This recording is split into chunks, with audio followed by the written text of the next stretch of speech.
Yo, what's up, everybody? Welcome back to another episode of Night Force. And as you can see here, we got a special guest with us that'll be sitting in for the entire time. It's the world's first. And if somebody else got it, motherfucker, you ain't showing it, talking about it at the same time I'm talking about it right now. But 112 scale Night Force, Tomahawk. And of course, we got Seagram 7 as well. You know, he's here. What man, how y'all doing? Happy Saturday. Seagram, what's going on with you, family? Hey, yo, man, we need the keyboard effect, man. We need one of them buttons like world, premiere.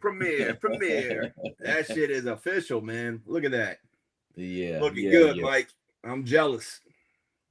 Man, I got a review coming up on it, man, but I told myself, you know, for this live, which at the end, I'll take the camera off.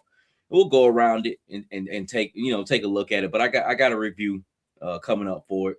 For the most part, awesome, great. Don't regret it. It does have a few things on it, and some of it is default because it's 3D print.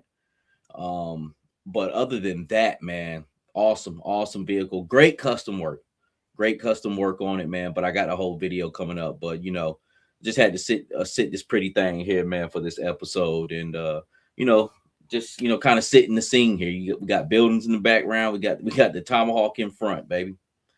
Looking good, man. And Savage in the middle. No Diddy. Definitely no Diddy. Got me all in the mix. Hey, but man, who we got up in here, man? Let's get these shout outs. You want to run through the chats, or you want to show everybody where you were last weekend first? What you want to do? We'll get to that. Okay. Let's run through the chat. Of course, you know, I appreciate you and Dookie sitting in last week. Everybody knows I did a little play for this guy used to go to church with me. It was very good. Even Seagram came out, man. It was an awesome 2 nights, man. And we got a little small clip for you of that. But Paul Smoking and Loken, what's up, homie? Did you guys? Too early. Too early. Some of that real sticky, icky. Yes, sir. Trying to get triggered. G.I. Joe classified team in Hasbro. Yeah. I seen it. So we'll be talking about that in the role. Salutations, good brothers. Appreciate it. That's Malik McBain. Yeah. Malachi, I think it is. Watch your figures. What is up? Yeah, hey, I was thinking about that the other day and shit. When I know you, and you was popping up in the chat, and I was like, Seagram, Chris Graham. I was like, and I know how to say Graham. I'm like, I'm all fucked up. yeah. I mean, when you're doing a live and you're trying to focus on what you're doing, man, it's hard to keep everything in perspective. And everything's jumbled together. Watch your figures says, what's up? What's going on with you, family? Steve-O says, what's going on, soul brother? What's going on, Steve-O? Steve-O and you seem like y'all simultaneously sent stuff to me, but y'all both sent me. I woke up out of my sleep to see that Tony was leaving. It's Gonzo. What's going on with you, fam? Jason Geis says, what's good, Night Force family? I'm gonna say this because I thought about it earlier. I remember the first time I met Jason, he came up to me and he was like, he was checking out that Mike Tyson hot boxing. And that's when I was doing soapbox. And I thought about it earlier this week to put y'all on some good interviews I'll be listening to. I was listening to this dude called The Connect, and he had an interview with a guy out of Detroit, who it was like hooked in with the Sinaloa cartel, man, and met El Chapo and all that, man. So I forgot to put it on this week's episode, but I'm gonna get back to putting out like a wider variety of what I watched during the week, man. So did you ever check out that the series I was telling you about on YouTube? What was Narcos? It was man, it follows the whole story of the cartels in Mexico. But it goes along, like if you watch Narcos on Netflix, you're like seeing the dramatization.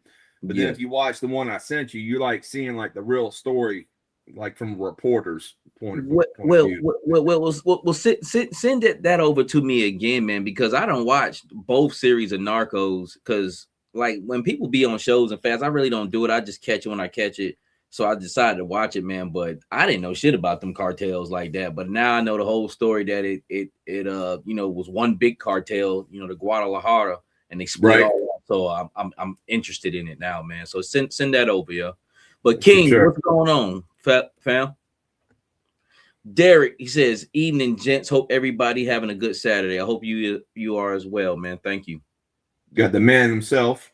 GI Customs, yo. What's going on with you, family? Philmatic Year says, what up, gentlemen? What's going on, Phil? Same time, Toy says, oh, hell yeah, I'm in and out, but I'll replay what I missed. Dookie, congrats, homie. Yeah, hey, shout out to Dookie for getting 1,000 subscribers. And shout out to Dookie, too. He's actually writing those lyrics. If y'all watch that short, like, I thought that was AI and shit the entire time. Because I know people say, look, I just tell it what to say, like a scenario. But I didn't know you was writing that bar for bar. Like, you was spitting on that shit. Like, for real, he was like B-Rabbit, Dookie Rabbit. Yeah, his whole presentation with those things are just dope, man. He's got his own customs in it. He's got his own storytelling. He's got the music to it, man. It's really sick, man. He's doing a great job. I sit down and really listen to those lyrics that he was spitting. I was like, damn, this shit tough right here. And he was like, shit, I wrote that. So that's what's up. He was throwing a few shots and shit too. I wonder who you throwing shots at, Dookie. He was ripping that shit. Lonzo, what's going on with you, family? But yeah. Shout out to Dookie. Hold on, let me see. I lost some of them, man. A lot of people talking back and forth. It's all good. We'll get to it. I usually know who usually here. So as we go through, I'll say what's up. Like, okay, because I haven't seen that name. Bobby Wall, what's going on with you, family? Oh, Lou, sup, y'all? Seagram looking good in that jersey. Oh, you must be a White Sox man. Appreciate that, yo. Southside. Willie Springer says that's awesome, Savage. What's up, Seagram? And a shout out to Evil Dookie. He's doing his thing. Him and Alonzo. Yes, sir. Yes, sir. All the guys is doing their thing. All the guys is doing this thing in the circle. Says Jay Spellbound. What up, fellas? What's going on with you, family? Hold on, I got you right here. There you go. Paul Morales. What's going on, Paul? Clint Jorgensen, he says, don't worry, Savage. I am trying to make Joe Fest. I know I will know better in late May if I can make it. No doubt, family. I don't know if we called Evil Dookie out, but he is in the chats. Have we said what's up to him yet? No, we actually haven't. What's up? What's going on, Dookie? Says Joe West Coast. Yo. That's pretty much it, Savage. Okay. Hey, did I send you over, like, did I take some photo clips of comments? Did I send those over to you? No. But if you want to, I need if to you remember. got them in your phone, you can send them and I can get them up before the night's over. Okay, I'll do that because I've been wanting to shout out some, guys who leave comments and stuff and kind of reflect back with that on the videos. Wise. But we're gonna show y'all a quick clip right quick of what I did in the play. This is nothing big time, man, low budget play, man, but it was powerful, had a lot of great scenes in it, and we just wanted to show this with it. So I'm playing a father, and I'm just praying for my son. Simple role. But I was doing a lot more. Like I played Moses too. I walked across stage as Moses, and then I changed that was you as Moses. Yeah, okay. You didn't know that was me. I wasn't sure, man. It looked kind of familiar, but you had the beard on and everything, and the, but he had that swagger about him when he was walking by. I was like, I ain't never seen Moses have that kind of swagger. So. Yeah, I played Moses right after I came out of this costume. Not costume. All I had was a blazer and some jeans on, playing the father. I walked up the steps, changed right into Moses, played him, and then I changed out into my regular clothes and started running stage back there, making sure people got off in time and stuff like that, man. So it was fun, man. I would do it for free, man, anytime. Great play. And Seagram, go ahead and he said no shots thrown, just bomb. You were talking about somebody, motherfucker. Hey, go ahead and play the clip, Seagram. See, they were big dogs. They was big. Real big. And I was afraid. And I was scared. And I didn't know what to do. As a child, it's scary when you buy yourself. The only thing I can remember was to pray. And this is what I said.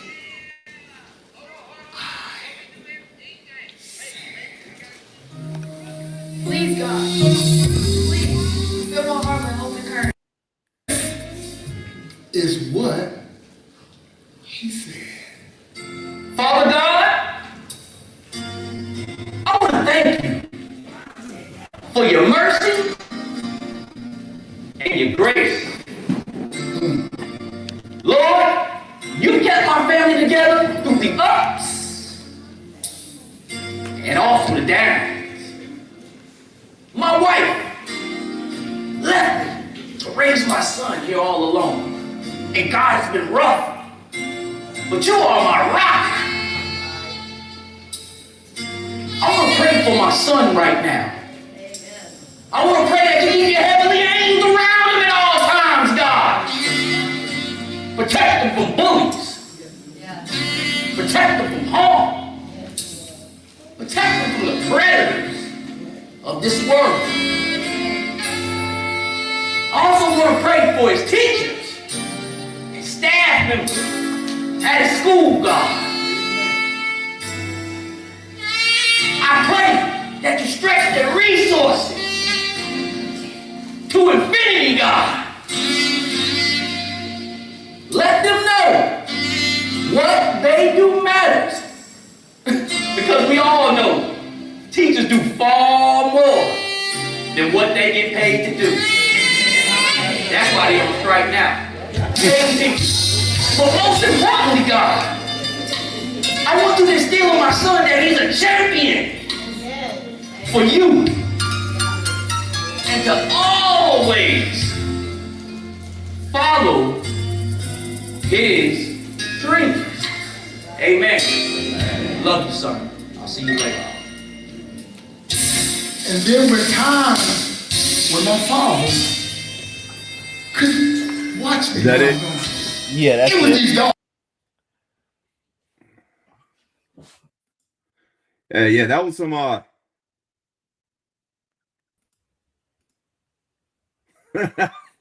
didn't fucked around, removed your ass from the stage. Yeah, hey, I saw the thing in person, man. It was very powerful, man. Not only your part, but you know, it was several characters. They had I think probably about 15 to 20 different personalities, all praying, and you know, it was different stories, like the wife and the husband and wife with the financial issues, and then there was the one with the homeless man with the alcoholic problems, and another guy with thinking money and jewelry and fast cars is the key to life. So it had a lot of powerful messages, man. And I'm glad I got a chance to see it in person. Y'all got to see a snippet right there, but it was a very powerful and a lot of good messages in there. Yeah, man. It was basically what the play was, which my part was just, I was like the first guy up, but man, there was so many different good people, man, acting in it, and it was just basically saying, man, just you never know who makes it to heaven. It could be the robber, the thief. It could be the homeless man. It could be, Joe Blow. Not like my dad used to always say, you could be sitting right in the church pew every Sunday and still going to hell.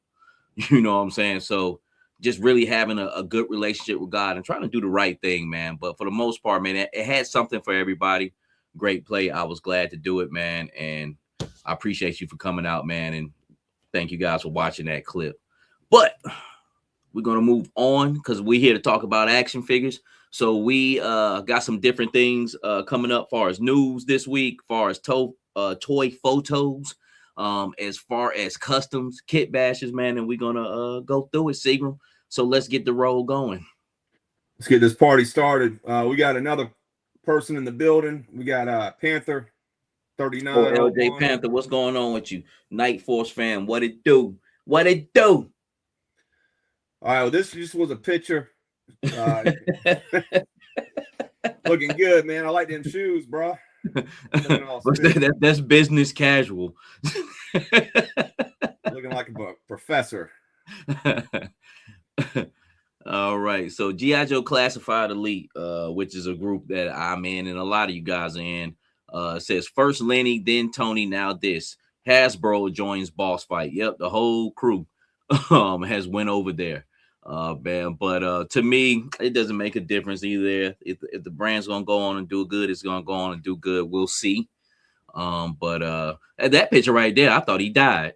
I know, right? That's these GIS, man. That's what they give the impression, man. I swear to God, that was my first thought when I saw. Yeah, I'm like, damn, dude died.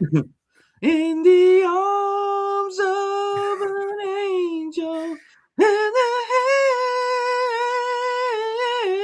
But you know what's crazy, man, is not last weekend, but the weekend before, the last episode you and I did together, we opened up with B-Mac, the other guy from G.I. Joe. Yeah. And then he had just done this long post talking about how him and Tony are locked in and Yo-Joe June is about to pop off.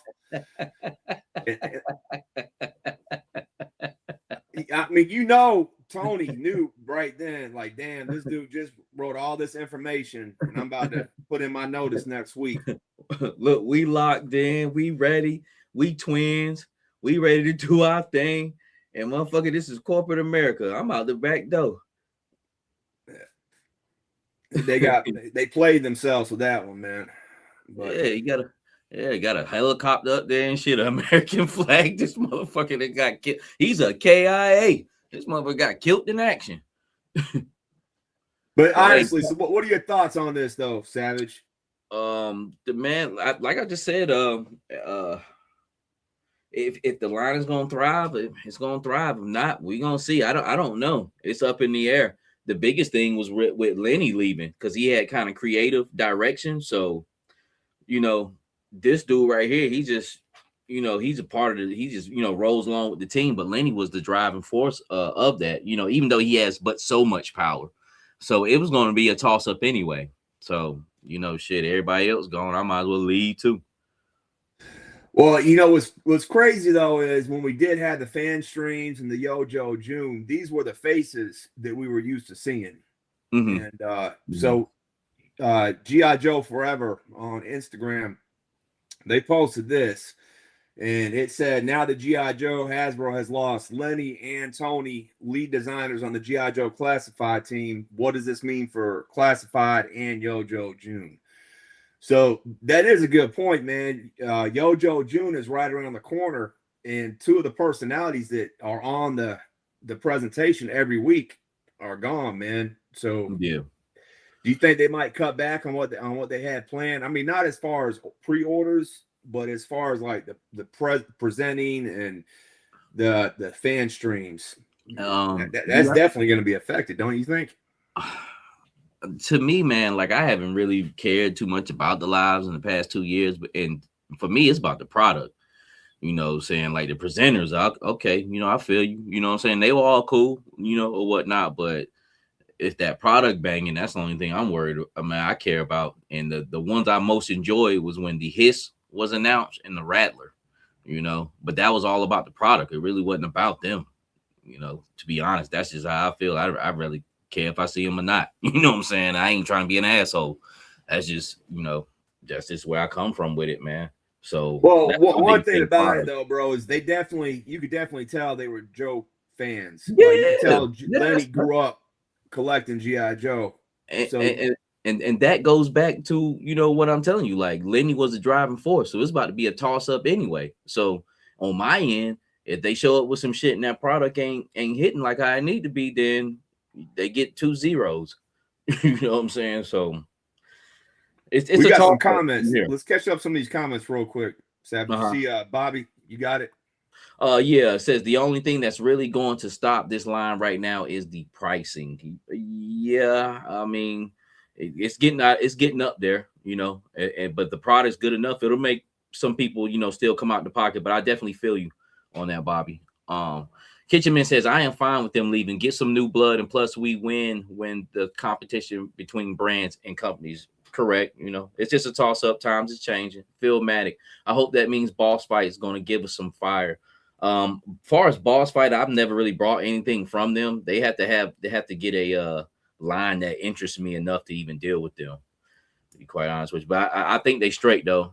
Same time, Toy says they probably have to re-record the stream now. So maybe not doing it all. You know how they do. Like, fuck that stream. We ain't gonna put nothing up, motherfucker. Just receive product. Yeah. Bobby Wall says Lenny and Tony had something like 2 years of figures already pre-printed and designed. And that's the thing too, because when they walk out, that product don't go. You leave my dope right on the down table. You get your ass out of here. HK Viper. Evening, y'all. What's going on, HK? Don't be stuffing them bras with the product. Yeah. You better get naked right now. Joe West Coast. Joe fans are deaf. Is Danny McBride going to save the movie? I already, when I started hearing different things about that, I had no faith in that. Yeah. So we'll see how this pans out, man. But I think it is. I think we are at a point though, man. We all got so much product on our shelves already. That the price point has gone up to where a lot of us are like, whoa, taking a step back. So I don't know. I'm 50-50. I am kind of curious to see what some new blood will do. But this, like you said, it's that corporate bullshit. Are they going to hire talented people that have that artistic vein that are going to care about the line? Or are they just going to, have AI start doing everything? You know what I mean? It's going to be interesting to see how it all pans out. But we do have at least a year to a year and a half of product coming from them. Yeah. But we definitely ain't going to be seeing them. And they definitely brought a type of energy to the classified. And I personally am going to miss that energy that Lenny definitely brought to it. So we'll see what happens moving forward, man. Yeah. And I hope for the best, man.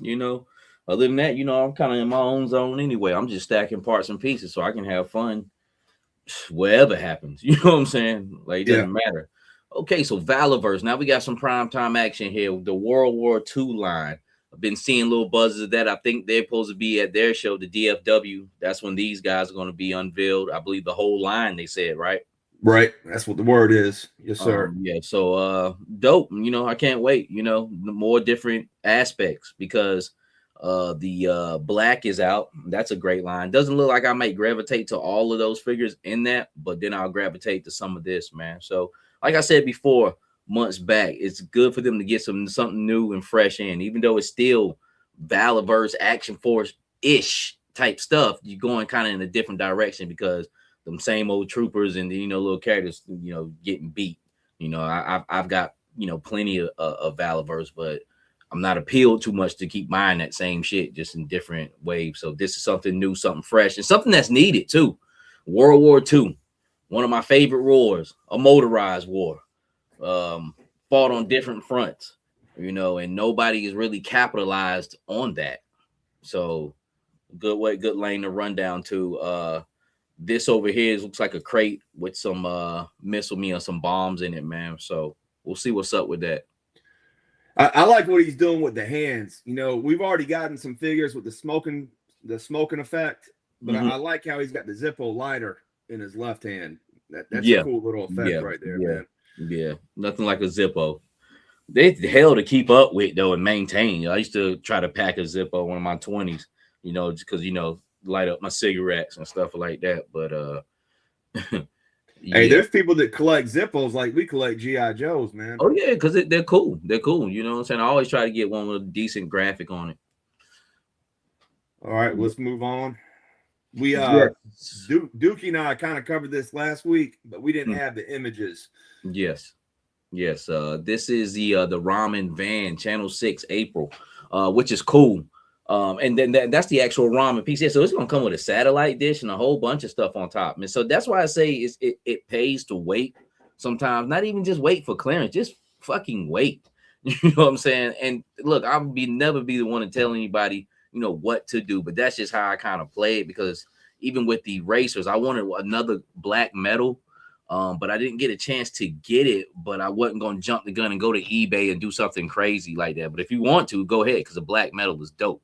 But I know they're going to come out with some more colorways and some different things with that car, man. That car is that is the baddest 112 scale car on the market. That shit is fire. And it don't even feel like plastic. That shit almost feel like it's kind of like got some made of metal a little bit. GI Custom says new ramen vans are fire. They are, man. So this Channel 6 one, you got the other ones, Seagram? Yeah. North Voodoo. What's going on with you, family? Turtle van is dope too. I will buy this turtle van over the other turtle vans that came out. Like, no bullshit. But I won't be getting this one. Maybe get the Channel 6, but the other one you're gonna show, I'm definitely gonna get that. But it has stuff on it just like the turtle van, easy convert from what they had going on. They really just kind of repainted some things, that wing, but that horn on top and that satellite, that's definitely from the turtle van.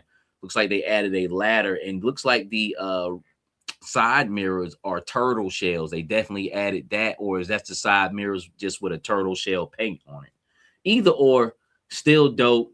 For my Ninja Turtle guys, I'm a Ninja Turtle guy, but I probably won't be getting this. I would get the Channel 6 over this. Yeah. More versatile. You could use it in different things, but if you know that Channel 6, that's April O'Neil right there. I like what Bobby Wald is saying about Hector Ramirez in the news van. That would be a dope setup. Yeah. See, that's what I'm saying. That Channel 6 could be spreaded around. Hustle. What's going on with you, fam? And then this one right here. Now this I will be getting. You know what I'm saying? This I definitely will be getting. It's got a tow winch in the front, 50 cal drum up top, man. And, even without that Gatling gun, it still would have been dope. I really don't care too much for that Gatling gun. It's dope. Yeah, I don't need. That's what I'm saying, man. The Gatling gun kind of takes away from it, in my opinion, man. Yeah, it does. So yeah, that's what I know for sure. Channel 6 and this is going to got, man. It's got like that army flat green. Once again, can be used in different situations. Because only one I ended up getting was that black one, and I wanted to get another one. But these are also going to have the upgrades where the seat is chopped and you can take off the magnetic roof, right? Yes. I was reading the comments, but yes, sir. It's magnetic. Yes. Yep. So yeah, definitely two more vans will be got, because I definitely wanted two more vans. I got the jet black, which is cool, and these joints will be a great addition. I'm hoping he has these at Joe Fest, man, because I like to see these in person. Correct. He should. They should be ready to go. What do you think? Says Army van is a must buy for me. No doubt. It's Ramen Toys. Hustle. Yep. But with this right here, it's we both are in agreement about the Gatling gun. I would have preferred it just to be flat, or even maybe like the some type of satellite dish, like with what they did on the Ramen van. That would have been dope. That Channel 6 van is really fire, yo. Go back to that big ass satellite dish. So it's bold, it's brash, it's got the antennas, nice fucking logos on the side. That's really the best one. I can't even front. And you could even do some storytelling. They said Hector Ramirez, but you could also do a storytelling. So I think we're getting Scoop. I heard. I might be wrong. Okay. That's But dope. you could do a story or a photo shoot like where Scoop is a civilian working for the news channel, and then he gets pulled into G.I. Joe, kind of like in that Dick cartoon. Yeah. Scoop was tough. Yeah, I like Scoop. That was a good storyline. Then we got our boy G.I. Customs. Did you see him drop this? This shit is dope as fuck, man, right here. Yeah, you got transparent screen. I definitely would be down for some of these, man. And just that's where I'm at. And that's where I feel like I thrive most with 3D prints is in the smaller stuff. You know, I feel like I can more bang for my buck, and if something breaks on it.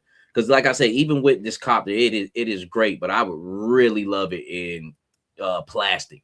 And that's why this thing opened your eyes up to so many things. Like people shitting on Hasbro for those huge vehicles, man. But I mean, you're definitely getting your money's worth. You know what I'm saying? With it, the plastic's durable. You know, you got a product that's going to last, you know, for a hot minute. Because even with it doesn't matter whether you go gridiron or whoever in 3D print, it's still 3D print. You know what I'm saying? So you got to have a certain care to it. It's almost like a model kit / toy. You know what I'm saying? Whether with Hasbro makes it's a fucking toy. You know what I'm saying? Yeah. You're going to have that durability to move with it, man. But these pieces right here are fire. What's the reviews coming up? I got one of his new signs as well. But stuff like this, man, I'm definitely gonna be down to grab some of these. Evil Dookie says, Savage, I can hook your van up. Seagram is about to show you something. Oh, you talking about what the man has been doing? Yeah, I got some pictures of that later on tonight. So we got you in a minute, Dookie, on that. But we got some great points to make about that too, about how you can customize the ramen vans as well. Yeah. So but yeah, this is dope, man. I mean, this is what we need for the world building. We need stuff like this. And like you said, the signs and everything else that he's doing right now, it's just great set pieces to make your shelf more dynamic or to bring your action pictures to life, man. Yeah. So especially really photography. Cool. Look like, because you can see Flint's arm through the glass. That's great for photography, especially you got it lit up right. So yeah, I'm definitely gonna be grabbing some of these. I love how Chaz is stepping away. I mean, he's still doing the 3D print like what he did with you, but he's also now stepping out and really building his inventory and coming up with some of his own ideas, man. And I think that's dope, man. What were you gonna say though? I didn't mean to cut you off. No. What was the price tag on those? I believe it's 79. I don't know. GI's watching. Can you hit us with the cost? I think it's either $34.99 or $79.99. I can't remember. I think it's 34, and the Dino Hauler is 79. Yeah, that sounds about more right. I said this over the Dino Hauler. Now, I wasn't too big of a fan of the wagon because it just wasn't something I was looking for, but this is perfect right here. This was a great idea. $39. Yeah, okay. That's awesome on those screens. This Dino Hauler is perfect for the dinosaur situation that's coming out. I might be interested in grabbing one of these right here, but it's definitely something that can be used. Definitely, that's something that can be put into work, man.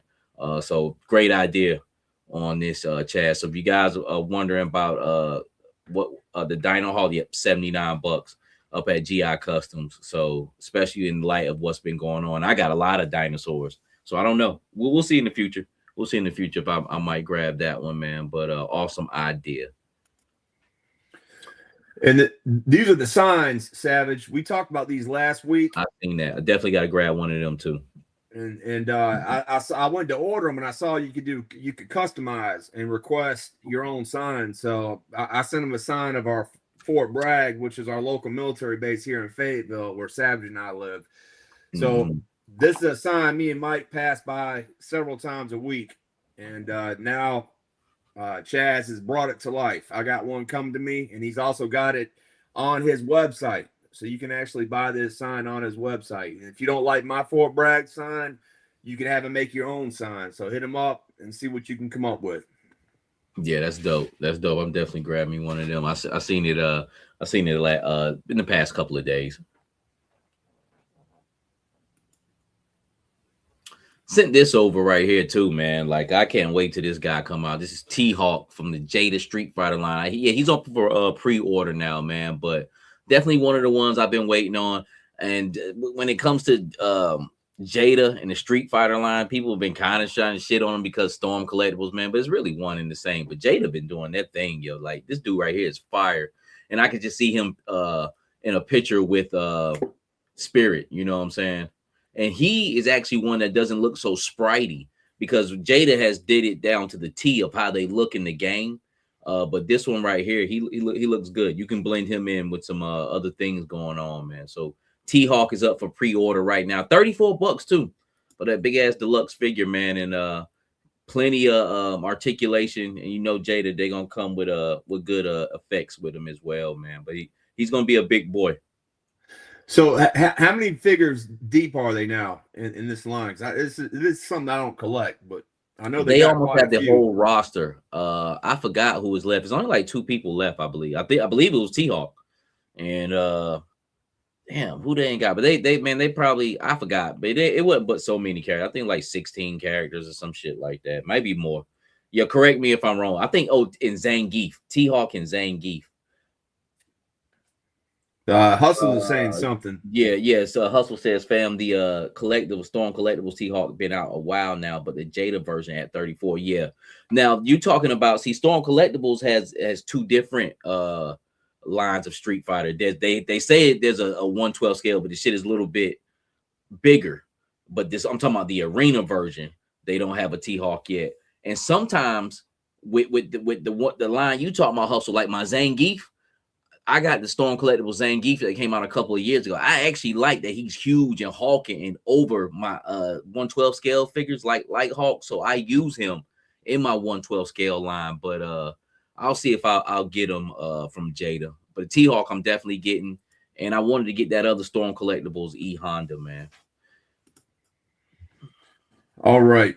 Ready to move on, or you want to? Yeah, you can keep pushing. AZ Do or Die 3 for my hip hop heads. Great album. It's what I wanted that Nas and Primo album to be, but that Nas and Primo album kind of dookie, man. I ain't gonna front. Okay, I ain't even spending that shit again. You know, Nas sometimes he'll throw a dud at you. But the King's Disease and all that shit, that's my shit. But Lost Tapes 2 was dookie, yo. I'm like, yo, what the fuck is this? But this Do or Die 3, 13 tracks, all banging. Look like it jumped right out of 1997. And I know it's the future. We need to move on. But sometimes you want to hear that old formula. He's spitting. The rhymes are good. He's got like one good skit on there, which is only one skit on there, but it's a good one, you know, with the girls. And reason why I say that is because that Supreme Clientele too was kind of dookie too and shit, man. Like, I ain't really like go skits on that shit, man. It was just like, all right, that Raekwon shit was dope. But at the end of the day, this was put out by Mass Appeal Records. So Nas has been providing a home for, you know, our older artists, man, who are still spitters, can make quality music. But if you into that, this is me right here. This is everything about me right here. Is these type of niggas, Nas, AZ. It's got Jadakiss on there. You know, just type of music I listen to, type of nigga I am. You know what I'm saying? I like the vibe too and shit, man. So AZ Do or Die 3. Go out and listen to it now, man. That shit is fire from top to bottom. Every track banging. Yeah, the skit was hilarious. I love the skit with the females, and he had his son on there. Yeah, he could spit too. He had his son. Yeah, he didn't have too many features. It was just Jadakiss, Nas, and his son. The other thing that was dope, man, there was one of the later tracks. I've only listened to it twice, but one of the later tracks, man, it starts off. It sounds like it's got part of the sample from the Belly movie. Remember when Belly opens up with yeah, that's the song he got with Nas.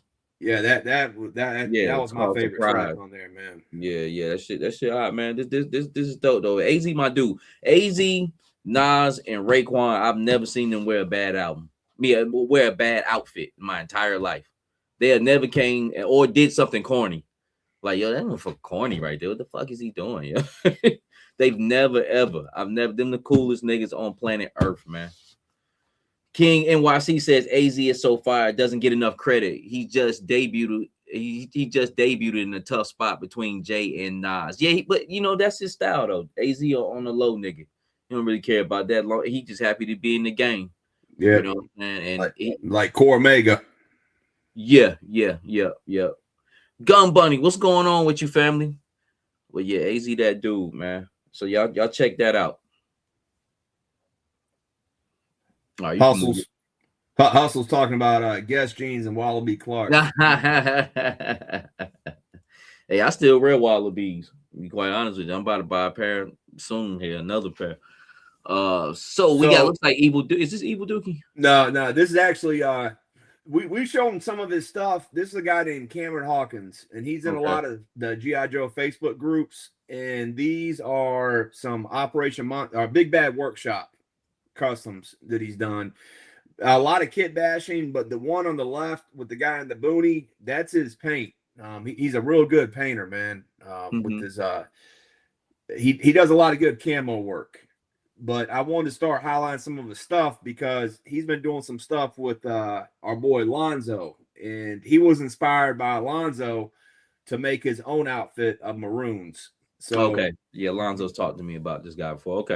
So this is Cameron Hawkins, and Lonzo's got his crew, the Maroons, but this is Cameron's version of the Maroons. So I just wanted to give him a little bit of shine tonight, and he does good work, man. And I think he's on the come up, and I think more people need to see some of this stuff.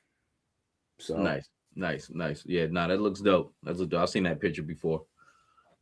But and then this one right here, this is actually Cameron and Lonzo working together. So yeah, I sent one of these pictures. I sent this picture over if you didn't have it already, but I definitely wanted to talk about this. This is a great head sculpt. His dreads look really good. I love the color of that, man. This is a really, really good custom right here, and that's fire. I like that head sculpt. I really do. I wouldn't mind seeing that on something else. So I don't know how you made that, Lonzo, but I might request that head sculpt down the line, man, and different. Like, that's a great head sculpt, man. That looks really good. His dreads look amazing. It does. It really do, man. So that Lonzo did the head and Cameron did the body. So they collabed on this. So Cameron did the whole body, then Lonzo did the head, but it came together. You can't even tell that two people did it, man. It looks like one fluid piece of artwork, man.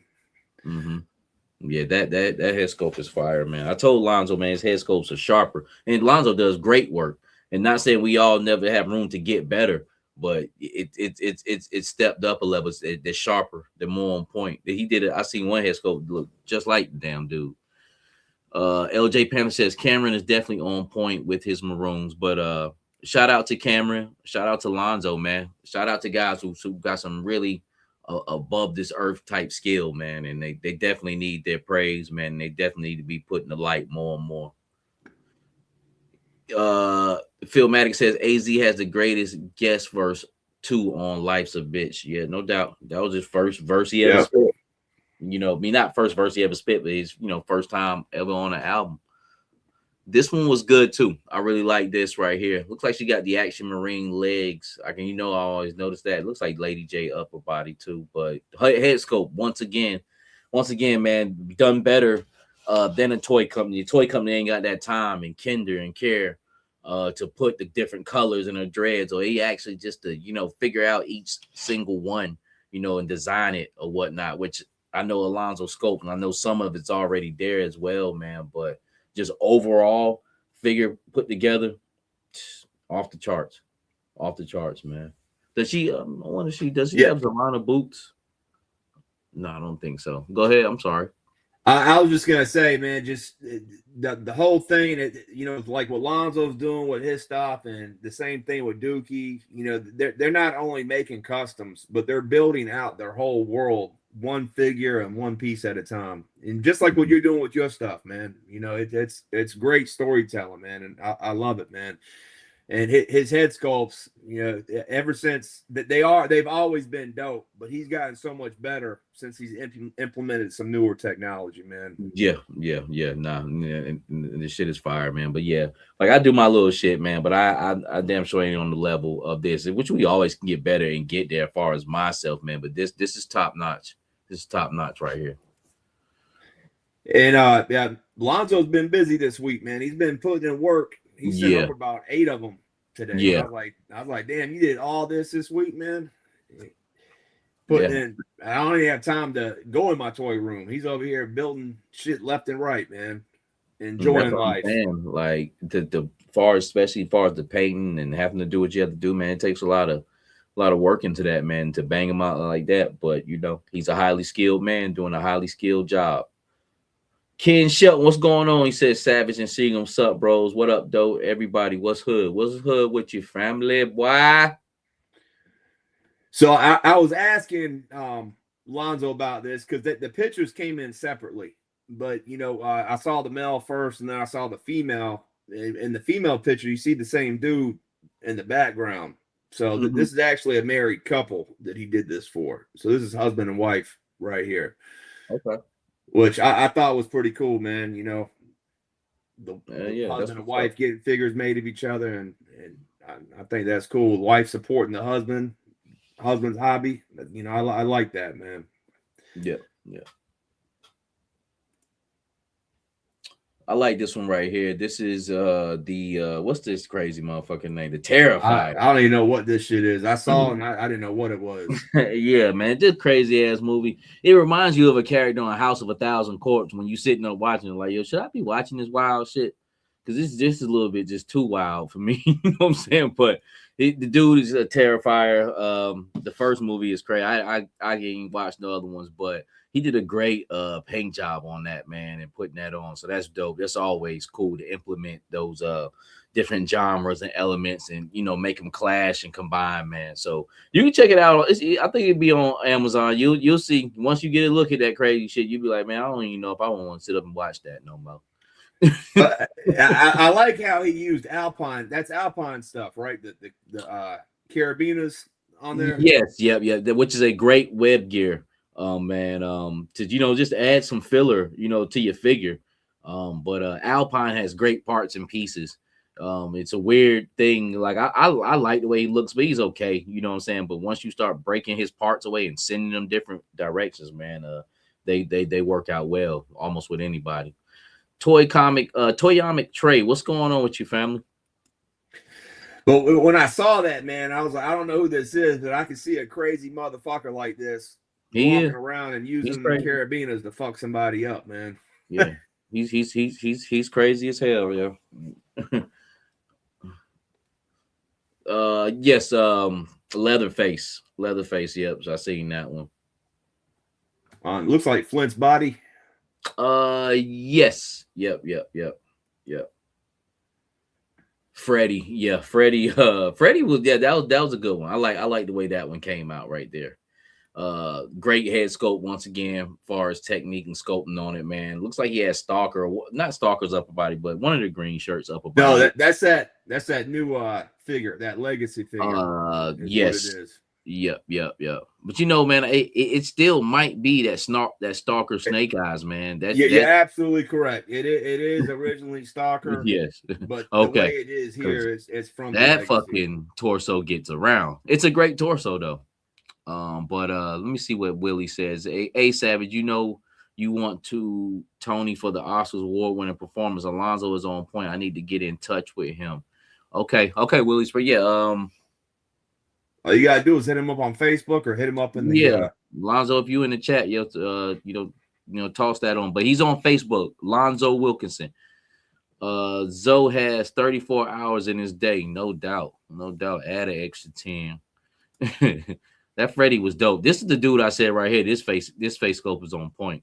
This is splitting image right here. Yeah, that's him. I agree. Out of all the ones he sent over, I thought this was the one that was closest to the face, man. Yeah, this ain't 98%. This is 100%. So great job on that too, Alonzo, as well, man. Not Alonzo, Lonzo. But while you said that, I want to take time to make a point too, because you know Lonzo is an artist. So when somebody hits him up and sends him a picture, you know, you're asking him to make a custom of that picture, and it's Lonzo is the artist, and it's his interpretation, you know, so you can't go into that with your expectations of what you expect him to make it look like. You know what I'm saying, Savage? Mm-hmm. So you know, he had told me that sometimes people have unrealistic expectations of what he can do, you know, and you know, it's his art, man. So, you know, Well, sometimes people get thrown off on what they look like. You know what I'm saying? You got yourself looking back at you, just get thrown off. I get thrown off sometimes on what I look like. You know what I'm saying? So that's just what it is, man. It is what it is, you know, on that end. But he's definitely doing his thing, man. He brings the heat. So yes, sir. Yes, sir. Good job on this head coach. That was awesome. Another one with Evil Dookie, which looks fucking fantastic. Every time I look at this, I can hear his voice. it looks just like him, man. He did this is another good one, and you know, you can't ask for anything better, man. I mean, this is just on point. The outfit's on point. The face looks just like him, man. I mean, this is a 10 out of 10. Yeah. What do y'all think in the chats, man? What do y'all rate this one? I still got to send my arms over to him, man, so he can send me my fig back. But Lonzo, if you in the chat, man, I'll get with you because I got something else I want to do too. NorCal says need to temper their own expression, understand the artist working with what they have. Yeah, pretty much, man.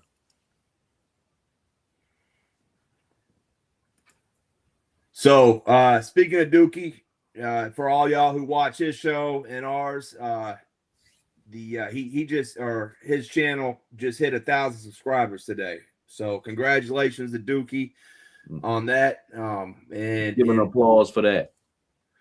Let's give him a round of applause. You ready? Sure. Yes, sir.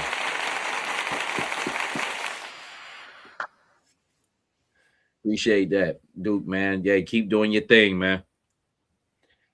So he did this thing where he was promoting once he got 1,000 subscribers that he was gonna do a giveaway. He's gonna make a custom bike and he's gonna do a live show, but you have to be subscribed and you have to be a channel member, and then if you're watching the live, you have a chance to win one of his custom bikes. Not any of the bikes that he's already made, but a brand new one that nobody's seen before.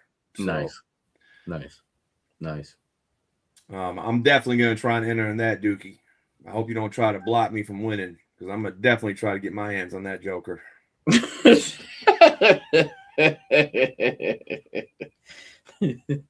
Definitely get my hands on that. But hey, once again, another great bike, man. And like I said in earlier, man, that video I was talking about with Dookie was you know, I was complimenting on his rapping, man, but you know, there's a lot of hot bikes in that video, man. And this is another one right here, man. Great red and black scheme here, which I got to get with Dookie too and get my bikes. But man, we're here, so I'll definitely get with him. But I can't wait, you know. Willie Springer said, and Savage, you inspire me with your bowl and pop, so I want you to send a couple of pictures of what I've done. So I'll send you my email next time. I'll pull up another one of your bowl and pops. No doubt. I got you, man, for sure.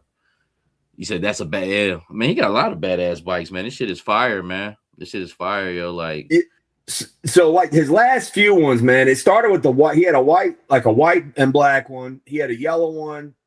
He had another red one before this one that he did for Lonzo, and this one right here is for the Real Grievance. But nice.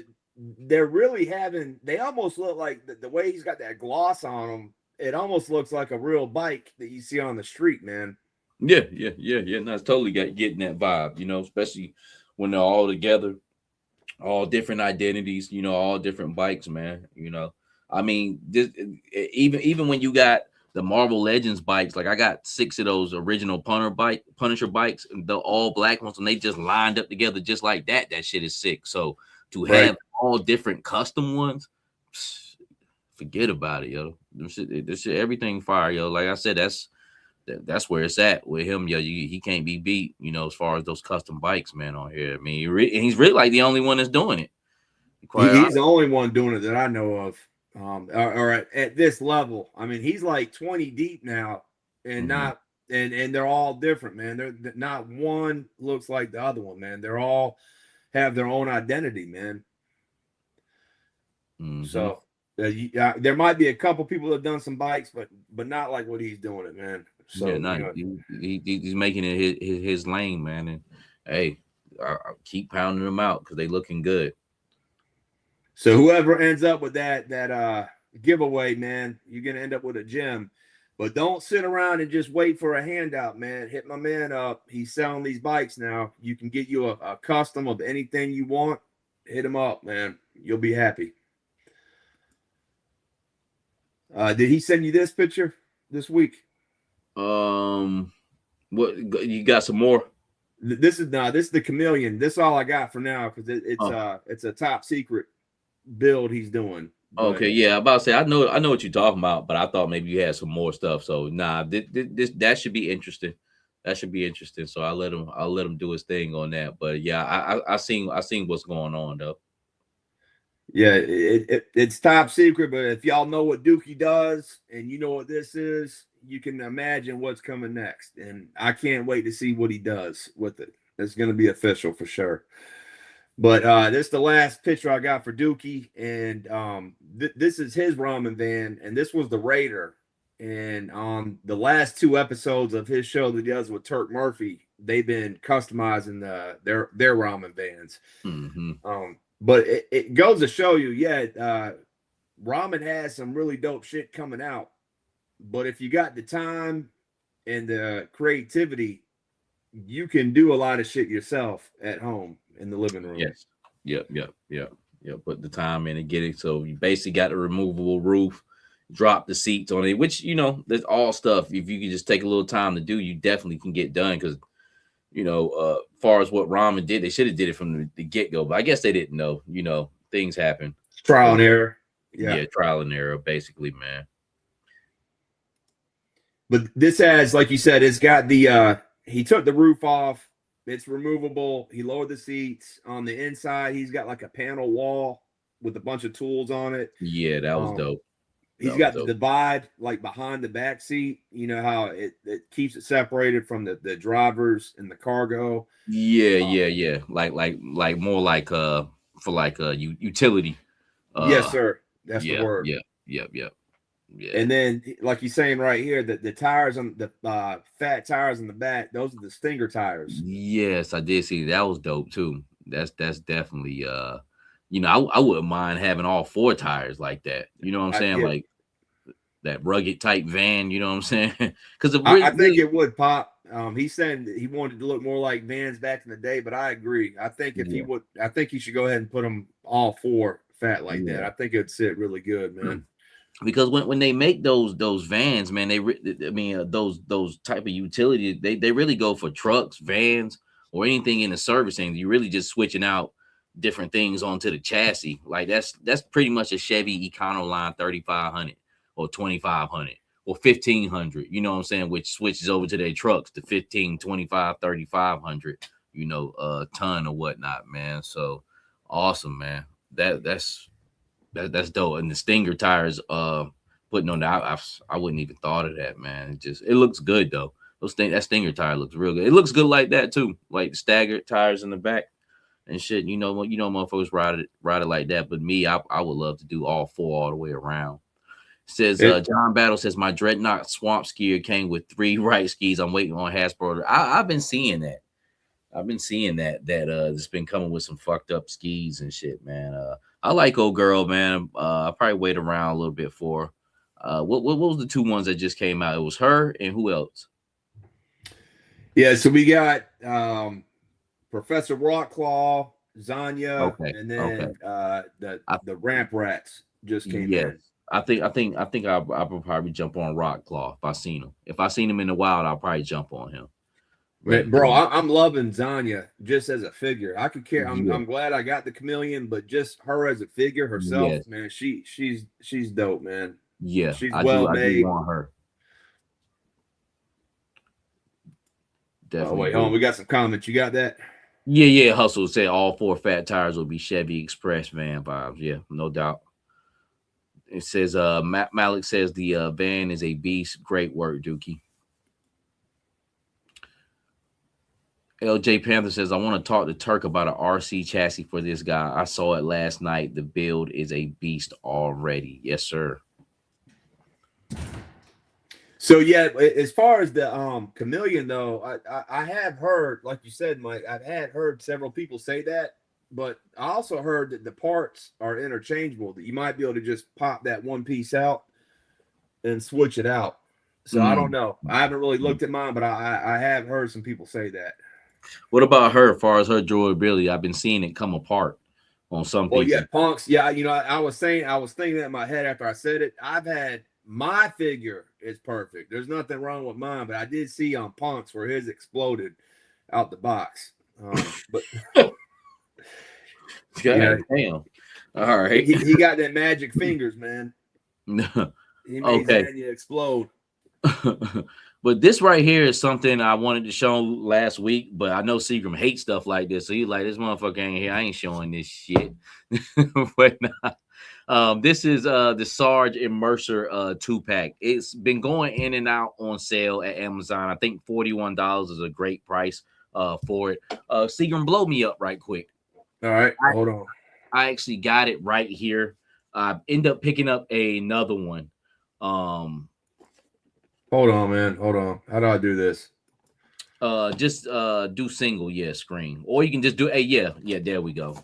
So I picked up another one at Amazon here for $41. I can see this steady going in and out of sale because it has because nobody really jumped on it like that, and to me it's an okay set. Like I feel Mercer should be a little bit better. You know what I'm saying? But the crazy part about it, he's just like Alpine. He has a lot of great parts and pieces. Sarge, I feel like that was just thrown at us. I hate heavy duty's upper body. I don't know why, but I just hate that cutoff shirt like Ryu and shit. I know that's his original form, but you know, it's cool. But these desert fatigues with that black and white pepper, Oreo, camo, fire. I really believe that what's the name? Mercer needs a bigger upper body. I've been trying to think who I might could go with Dr. Mindbender. He's kind of beefed up, but you definitely have to put that vest back over Mercer so you can know it's Mercer. But you know me, I'm gonna jazz him up a little bit, but I do want that vest on him no matter what pants I switch out to. But I probably want to use these desert fatigues that's on Sarge. I brought another pack last week, and this is another pack right here. I got something I'm gonna do with the other parts and pieces, but for the other pack. But you know how I go. Like this shit got a lot of great parts to it, but I really believe that set was just like thrown at us. You know what I'm saying? Like, okay, what's the point of you ain't never seen the damn Sarge before? That was just some motherfucker they threw at you and shit. And the Mercer is a little. I don't care. I'm gonna say he's still a little undersized, man. To me, everybody in everybody's head, he's bigger. You can't even front on that. Now he might not be as big as Sarge, but in your head, he's bigger. All the motherfuckers was big. Yeah, I agree. But I agree 100% with what you're saying. He should have been bigger. But the body on this one, it is a dope outfit, man. The he has uniform, great. It's a dope outfit, man. The legs are phenomenal. The vest is phenomenal. The only thing I don't like is really his torso up under there. And his face is okay. His face is okay. But I put his head and neck. I should have sent you a picture of that. What's going on, Tony? I put it on an officer, and the officer hat fits over his flat top. So he's a great police officer. Man, I should have sent you over a picture of that. I forgot all about that. But so bunch of different parts. Like the parts and pieces on this can go probably 5 to 10 different ways. You know what I'm saying? However you want to swing it. Yeah, well, yeah. First and foremost, Slaughter's pants are my favorite thing out the whole. Yes, yeah. You know, that's that CNN channel. I have 10. those desert fatigues. That's that first Desert Storm. Yeah. Yep. So I'm gonna show them what you're working on. Yeah. So now this right here is just mock up. I'm not going with this. Like some of you motherfuckers will release somebody out with a long ass neck like that. You know what I'm saying? I can't like that. Like this could work. He could totally work by switching over to Sarge's body, but you're gonna have to go in there and cut that neck. If you don't know how to do that, go to my parts and pieces episode where I had to cut Heavy Duty's neck, because that's all this is Heavy Duty's upper body in Caucasian form. You know, you just got to cut that neck down. Watch how you cut it too. Cut it at a V angle, because that neck goes deep into that socket, man. But to me, he already looks better. His upper body arms should be that big or just a little bit smaller. Like they don't have to be that big, but I was thinking maybe Night Force quick kick upper body with the tank top, or Dr. Mindbender, he's kind of big, or what's the name, which has a decent torso but really big arms, Monkey Wrench. But either one, I'm gonna switch it over, and he's gonna be in those camo pants with the, whatever I freak it. So that one might be months down the road. But the biggest key to that is find the right neck and torso hookup, because those Sarge's legs are gonna make them just a little bit taller. And be honest with you, Sarge looks funny because Heavy Duty's upper body's really elongated. That Sarge looks funny, man. I don't give what anybody says, yo. But the greatest thing about him is his pants. Phil Mercer is a good figure if it was somebody else, no doubt. I feel you, because he has great parts and pieces to it. Hey, you got a question? You got a question? Huh? You got a question at the bottom? Yeah. Bobby Wall says, "Can you just reuse the neck from Mercer's body?" No, you can't, because Heavy Duty's neck is simply made for that upper body there. That's Heavy Duty. Even though it's Sarge, that neck is so long. That is the longest neck. When you pull it out, it will not fit into anything else. And then when you go to put another neck in, the cavity is so big and deep, it's not going to work out. Only thing you can make work is modifying that neck, because that's how I've been able to put Heavy Duty onto Bazooka's, upper body and so forth and so on. So no, it ain't gonna work. You have to just get rid of that torso completely. Hustle is asking about the Naga hide arms. Naga hide arms. Yeah, maybe we'll see. I don't want to go that deep into it where I'm kind of mix and matching torsos. I want to pick out the right torso so I can just already have that set up, going. And if I think the perfect person probably would be Monkey Wrench, because you got to think too, I'm gonna slide that vest back over the chest. So I don't know. It's something I have to play around with. But this was a good beginning to the mock-up. He already looks better on a bigger body, Well, here's my thoughts on it, Mike. I would have to imagine that when they sat down and they were creating the Mercer figure and this 2-pack and the other two guys that are coming out, Taurus and Red Dog, they probably wanted to make them big, but they probably couldn't make him. They didn't want to make him bigger than Slaughter. You know what I'm saying? Because Slaughter is the big dog. So that's probably why Mercer came out a little bit smaller than what he is because they didn't want him as big or bigger than Sergeant Slaughter. You feel me? He should be. Yeah, there's no way around it. He should be. But hey, man, it's like I said, it's all good, man. They could have freaked it. They could have, they're the masters of kit bashing in their own thing. They should have took the arms they use for Monkey Wrench and just gave him some big arms, you know what I'm saying, or whatnot. Because when you look at Monkey Wrench, it almost looks like his arms don't match him, but you get it though. Right. This motherfucker totally skips leg day. He just doing arms, you know what I'm saying? So they could have made it work, man. So but it's all gravy. I ain't tripping, man. But like I said, there's something off about the whole set to me. Just about the different things they chose, and so it's all good though. Say, how about Bazooka's neck? Nah, man. Like I say, man, like if y'all been watching the lives, that was a mystery to me for months on what to do with Heavy Duty. You know what I'm saying? How can I switch him out? And even though you could fit his neck on Bazooka's body, I don't think Bazooka's neck transfers over to this, cavity here. If you're going to use this Heavy Duty upper body, it's just the neck has been modified in an in-house kit bash to where it only fits that.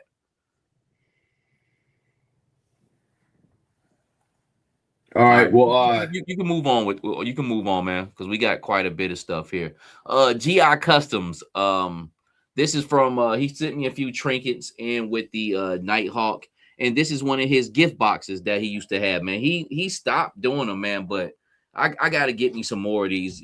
Chaz, if you do this, if you do these things again during Christmas time, I'm gonna order me like 10 so I can just have them, different ones. And this is a custom Nighthawk G.I. Joe box, which has never been created. That's awesome. So, that's really cool, man. This copter is really a one-on-one, like my man Lonzo be saying. This is a one-on-one. This is definitely a one-on-one, man, and that's what this photo is, man. You got Starker holding up the Nighthawk box, man, with the fresh J's on. Yeah, when I got my Devilfish from GI Customs last year, he sent over the gift box like this, but it was the space shuttle that GI Joe came out with. Yeah, I want all that. I want the flag. I want the space shuttle. I want a regular Tomahawk one. Just a whole bunch of shit, man. You know, if he's custom making, man, these things are 3D printed. That's the thing about them. They're durable. This is actually a durable 3D print. It's not cardboard. It's hard plastic. And when you flip it around, it's got the schematics on the back, the black and white schematics, like the old box used to have. I should have did that. I should have flipped around on the second one. But just a great thing. And that's to me, that's when 3D printing is working at its maximum. You know what I'm saying? Like something like that. I'm not worried about it getting crushed by a box. The 3D print is actually stronger than the original thing it probably would be put on. You know, as far as like what's my man with this, you came with the cereal box. That was some shit, a cardboard you punched out and folded up. Yeah, that was some cheap shit, man. We got fucked on that one. Yeah. For real. Yeah, man. So shout out to Chaz, man. And Chaz, yo, do this again around Christmas time, man, so we can get us some more GI boxes. Yes, sir. The patent leather joints, Concords, but parts and pieces finally got up Cover Girl. Got Cover Girl right here. Same thing as Zorana. I actually made those figures around the same time, but you know, I pick and choose when I want to send them out. But some people have watched it, but definitely, man, watch this, man. Definitely a great one. Definitely one I'm very satisfied with. This is one right here. I wish they Hasbro would have put it out like this themselves, man. But you know, I went in there and did it on my own. Rit dyed the coat to where her green jacket now looks like a black leather jacket, and put some tattoos on her, and Zorana's jeans, which are great, you know, and made the damn thing, and took the blonde hair to jet black. All that was Rit dye. So check out that episode. You can see how I did that. This is a dope Cover Girl. This is one of the ones, like, you know, I ain't have to pay nobody to do this. I made this happen, you know. So check out Parts and Pieces. Y'all know what time it is on that. If you're just a simple customizer and you want to, you know, get some things done, some ideas you want to do in your head, that show will definitely help you out on the Savage Land, which is this channel we are talking from here right now. So you know what I like about this, Mike, is the Cover Girl figure. You know, she seems like the type of girl, you know, you see girls that like every other 6 months their hair is a different color. You know what I'm saying? And you know, we got the original Cover Girl that had like the brown reddish hair. Then we got the retro that had the blonde. Now we got the Savage Deluxe with the jet black, and it's all Cover Girl. And I could see Cover Girl coming with all them different colorways. You know, she seemed like a girl that would be switching it up like that, man. Yeah, no, so it fits her. Bobby Wall says, Savage, have you ever seen the Lowell City Cruiser? It's a Mopar looking vehicle that can handle 1/12 scale figures, probably painted that Mopar lime green color to make it look like your Challenger. No, I haven't. What's it? The LOL City Cruiser. Oh, okay. That's the dolls, right? Okay, no, I gotta check that out. You said Mopar. I'm like, what the fuck look like a you know, like, you know, Mopar, Dodge, Chrysler, Plymouth. So it says Cover Girl looks so much prettier with Zanya hair. Oh, you talking about the green dreads? She looked like fucking Angelique Jolie and shit. And gone in 60 seconds. Evil Dookie says, Savage. I'm laughing at what you just said, Mike. Uh-huh. I just heard what you said about Angelina Jolie. Yeah, you know she had some dreads and shit. You're a fool, sitting man. up with dreads and shit in her head. Looking all goofy. Yeah, but that's what's up, man. That's the beauty of it, man, because I done took Zorana's hair and put them on Jody Shooter, and it looked phenomenal with a different colorway. And that's the beautiful thing, man, about Parts and Pieces, man. You get to moving things around, man, and kind of creating you know, your own Joes, man, and how you look at it, you know. So that's like I say, man.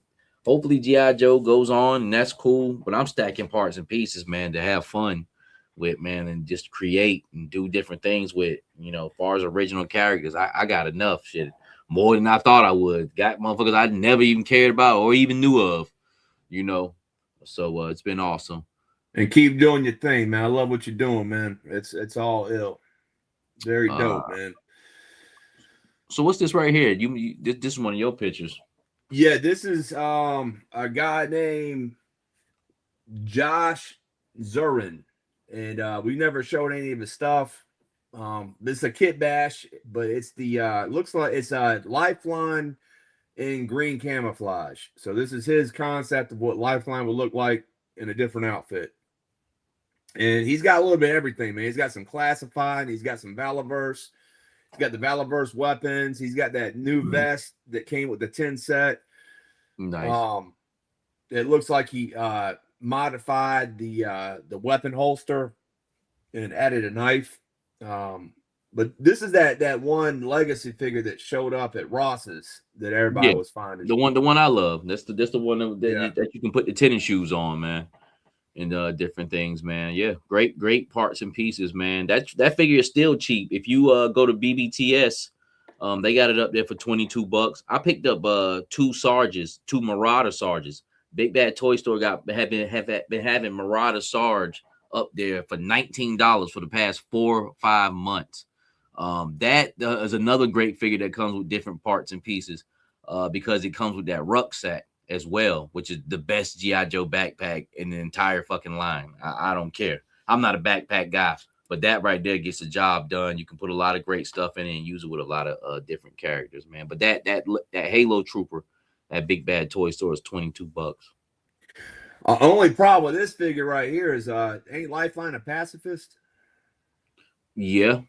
That's the only problem with this one, but it still looks good, man. Yeah, but you start playing with different people's head cannons, man, and hey, yeah, I'm just fucking around. I was just he's a pistol packer now, man, and it might not even be Lifeline no more. Yeah, this dude's kitted out. It might be your life is on the line. I like how he also took the medic pack from Valverse that came on some of the original ones back in the day. And it has it on the thigh, turned around a little bit. It's just dope, man. He's got the medic crosses down here on his ankles. Just looks really good. I like it, man. I'm feeling it. Nice. So, Lifeline was only a pacifist in the cartoon. Yep, no doubt. And then the comic is different. I haven't read through the original series, man, but I know comic was definitely different, a little bit more realer. All right, moving right along. This is something you sent over. Yeah, this is a custom I seen. I would like to start mixing more of my Marvel Legends and GI Joes together, man. But this right here, I don't know. He Kitbash 2 Marvel Legends together, so pretty much it's just a chill over. Do you have any other photos of it? Yeah, I just thought it was a cool Kitbash on Wolverine. Looks like he took the poker playing one that you got out the Sabretooth 2-pack and mixed it with another one. I thought you could get that cowboy hat. That was separate, but I think that cowboy hat is molded on his head. But I would love a cowboy hat like that for the Joes, man. If anybody knows where you can get a good cowboy hat like that to fit on 1/12 scale figures, specifically G.I. Joe Classified, please let me know. But I thought this was a dope Kitbash, mixing them both together, man. I know that cowboy Wolverine with the flannel shirt. That's a dope regular Wolverine, man. I actually have that from that Sabretooth 2-pack. Damn. I wonder if any of those 2-packs are laying around, man. I would like to Kitbash a Sabretooth. Major Mark has been doing a lot of great things, mixing Marvel and Joe as well. What did Dookie say? The legs are from the Wolverine motorcycle. Oh, so that's the motorcycle Wolverine, which is the original one of that 2-pack. That 2-pack was almost kind of like a reinvention of that one. But okay. So did the cowboy hat come with that one too? I know he didn't come with the motorcycle. Probably so. Yeah, probably so. Then I can't really remember, but it's a more relaxed Wolverine. Like when he be chilling and shit. This is one I saw. Actually, I saw it last Sunday. It was like one of the first things I saw. I opened up my phone, and this was a G.I. Joe Classified Elite. This is Eric Wright. Did you see this last week? No, I haven't seen this at all. It looks scary. This is Scarhead. I guess it was the a Marauder that never came out. I don't really know. I know there's some Joe heads, maybe Carlos Solanas, or if White Mike is in here, that know the lore really good. But I think this was a character that was going to get made, but never got made. But I think he might have came out in the Collectors Club later on as a figure. But I'm not sure. I think that's correct. Scar. But I just thought, man, the concept art is on the right, and the left is the figure that this guy did. And, man, it's on point, bro. It looks just like the concept art. Yeah, that figure looks horrific, yo. Like, and plus that, like, yo, that's a scary looking dude. Yo. Looks more of a like horror. But it's dope though. That's dope. Looks like he got the Outback upper body, which is always great to get to have. Yeah, got a lot of great parts and pieces.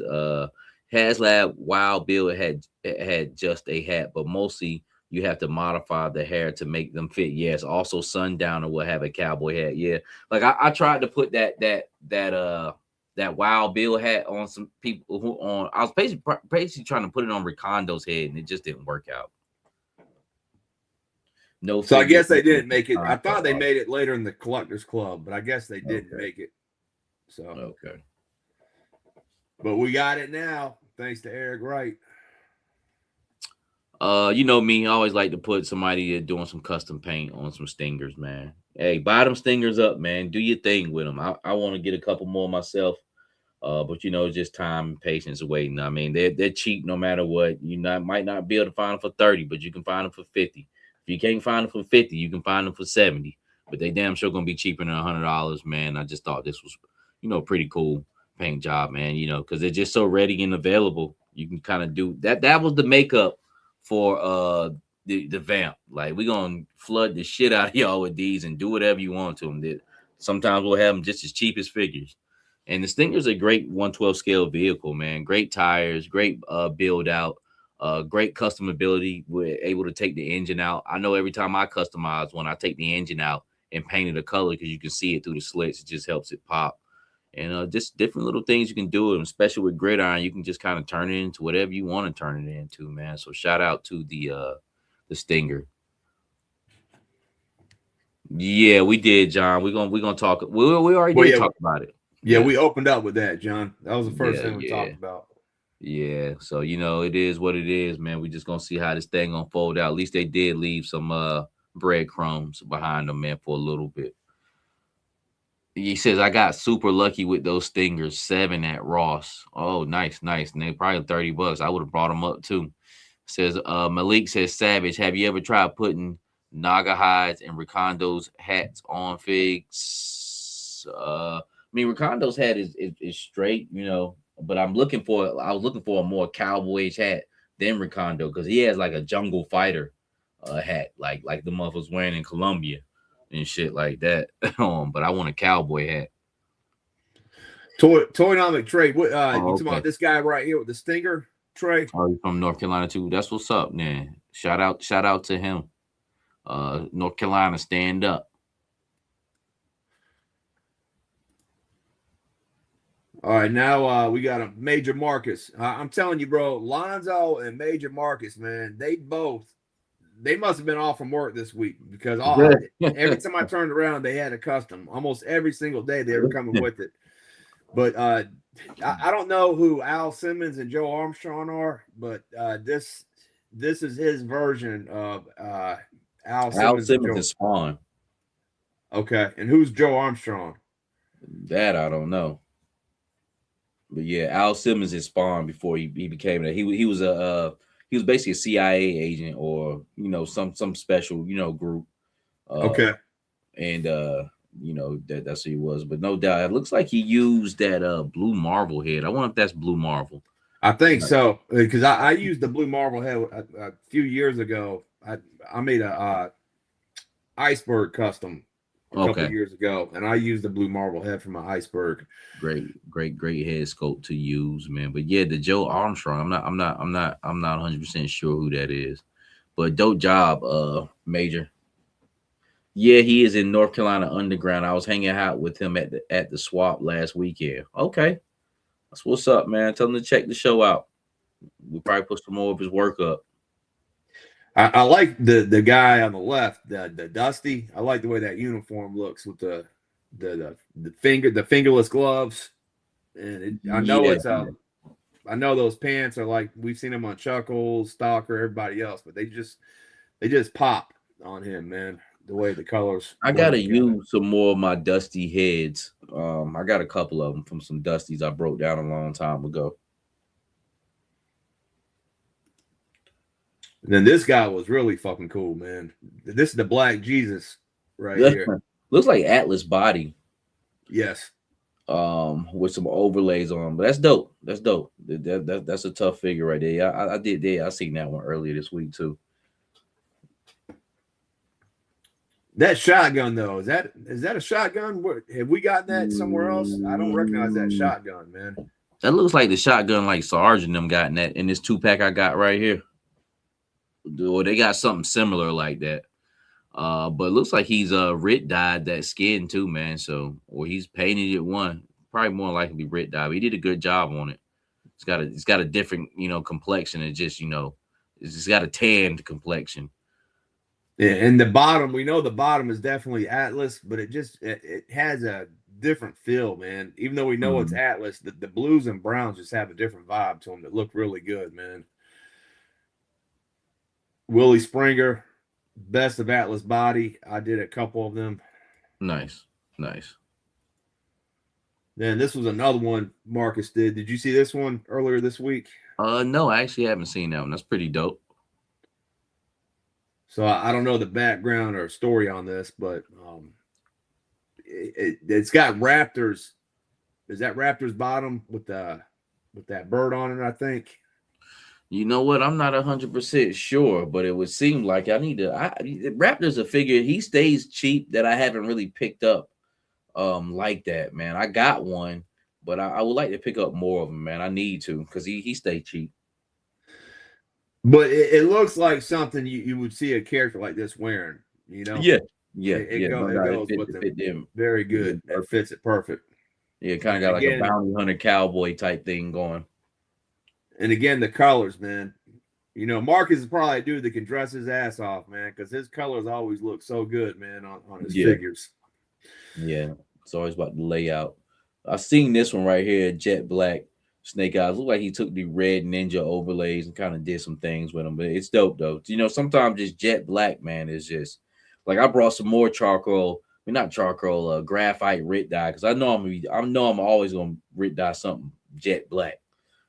You know what I'm saying? So, and just those couple hints of red, man, just gives it that kick that it needs, man. Yeah. But man, I couldn't fucking stand the red ninjas, but I wouldn't mind copping this if I saw it in the store.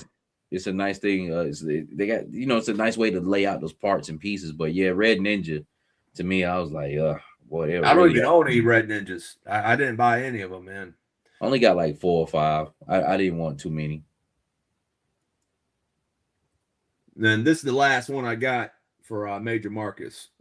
Looks like of course Valverse vest. I don't know where the head came from. It's almost it's a little too vicious to be AWOC. But it almost kind of has that style to it. Well, pretty dope, kind of like a Wolfman / soldier. I definitely seen this one earlier this week. Okay, so Phil that he must be a few minutes behind because he's saying Joe Armstrong is the white guy from American Ninja. Okay. Joe Armstrong is from American Ninja. Yeah, it's been a long time since I've seen that, so I definitely wouldn't have known that one. American Ninja was the shit though, man. I remember watching that. That was like the first time I seen like one of those the motorcycles, like the ninja motorcycles or the CBRs, the rockets. Yeah. That's like in the first scene in the movie, man. Him and one of the other dudes coming around the mountain over to the military base. But I wanted to show this as his last one, kind of bridge the gap, because this is out of the Monster Force collectors group on Facebook, and it's run by Jameson Ridge, and every so often they do this event where you can submit customs. It's a custom contest, and right now they're on the 7th one. And man, I saw this yesterday or this morning And man, a lot of these customs that these guys did are pretty sick, Mike. And I wanted to show them off for a few minutes. Yeah. No, go ahead. Oh, he's got that. That's the same bike I'm sitting on right now. That's that Ghost Rider bike. He's sitting on, which is dope. Yeah, I got my Dennis Rodman sitting on mine right here.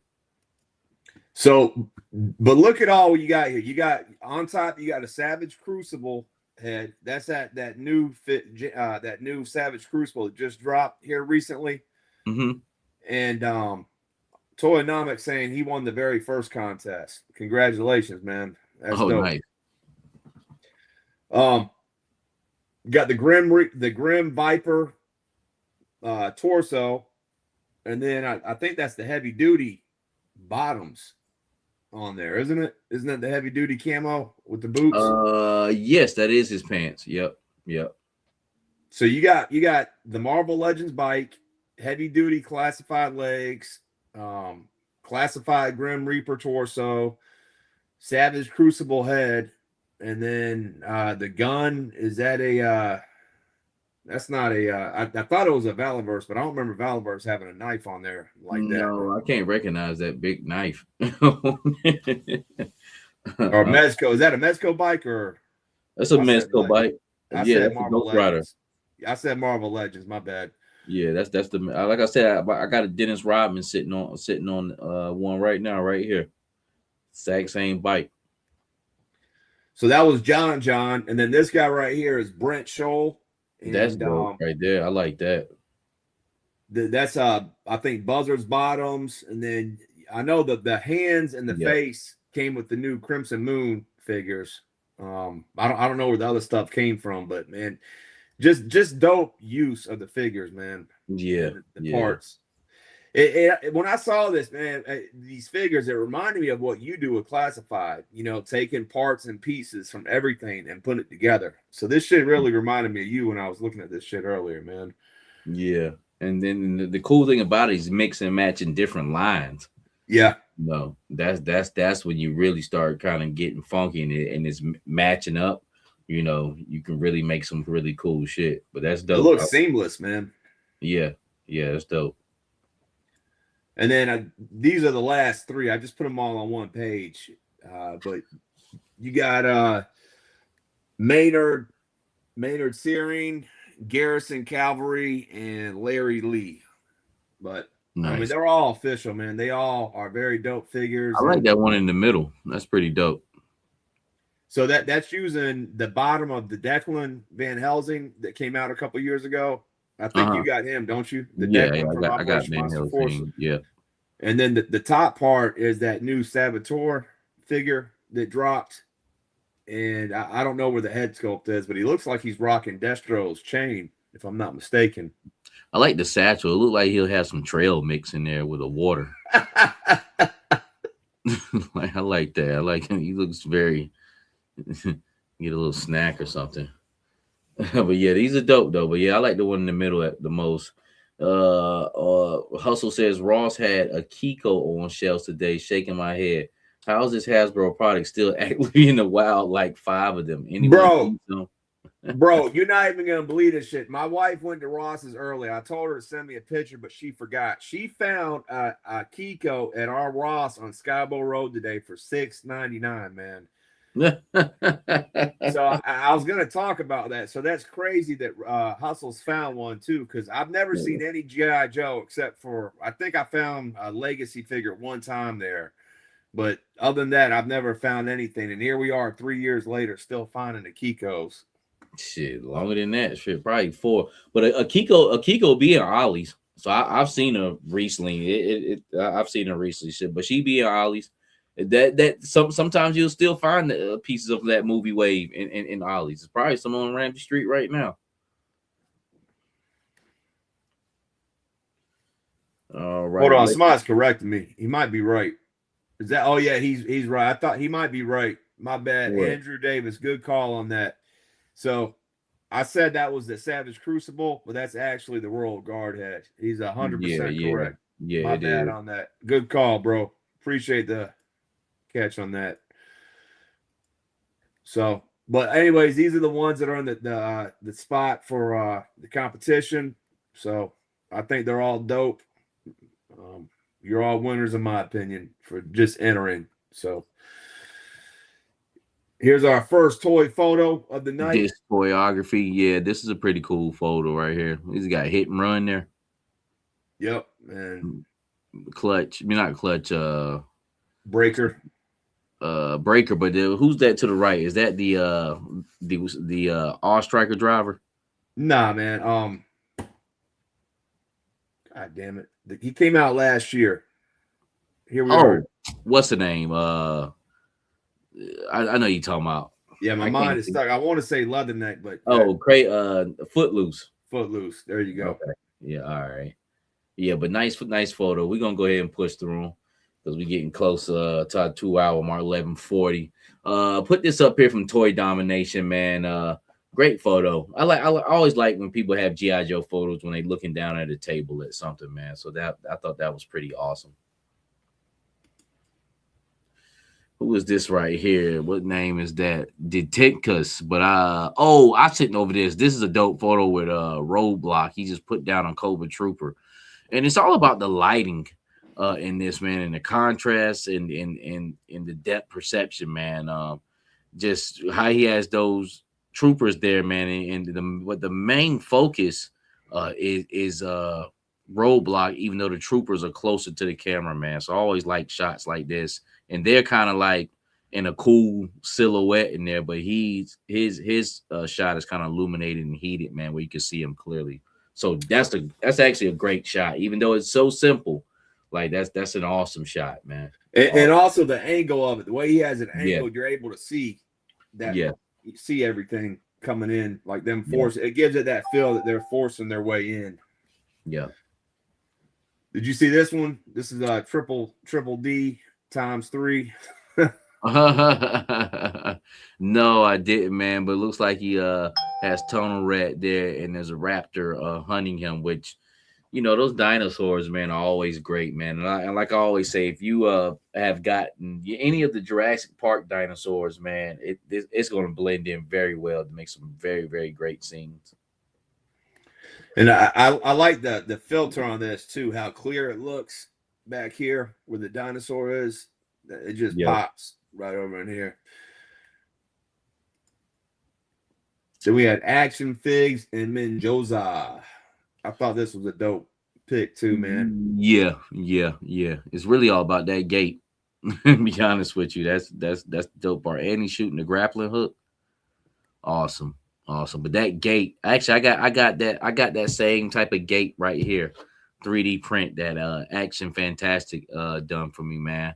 Matter of fact, I just folded up and he looked out for me because I wanted a couple of panels. I probably got like 8 panels. Shit, damn things came off. But yeah, I got that same folded up barbed wire top gate right here, man. So shout out to Mikey from Plastic Fantastic, not Action Fantastic, for making this for me in 3D print, man. But as soon as we got back from Joe Fest, I believe. Action Figs, he's been posting a lot of pictures with a lot of the new Big Bad Toy, Big Bad Workshop stuff, man. He's been doing a good job. Nice. And this is Joe's Oscar Mike. We talk about him a lot. He's the one that he hasn't put out any in a few weeks, but he has every Friday on Instagram. He was dropping a like 8-minute video, 5 to 8 minute storyline. He hasn't done one in a while, but he's also one of the guys that's doing that Monday night shootouts. Okay. Plastic battles. Okay. Yeah, he official. I gotta check it out. Hopefully I can catch it this Monday right here. If y'all ain't checked out Monday night shootouts, definitely check it out. This is a dope figure. I mean, a dope photo right here, man. Dude can shoot. Once again, depth perception, man. Really the main focus is the Viper coming over, but you can see Copperhead's closest to the camera, and it just makes for a great scene. What really builds this scene right here is all the small pieces, the table that Copperhead's sitting at with the chairs, whatever that Viper has in his hand, and then all the little stuff in the background. I mean, it's from the poster that's like right behind Copperhead's head, but it's in the back, that depth perception. I mean, that's what makes this whole scene right here, all the little stuff. Wolf says, yo, Savage, Seagram 7, yo, Night Force chat. Mike, that Tomahawk looks great. Appreciate you, man.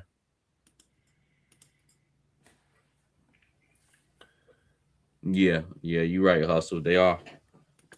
One cool thing about this bar, I know we're trying to move through so you can show off the tomahawk at the end. No, you good.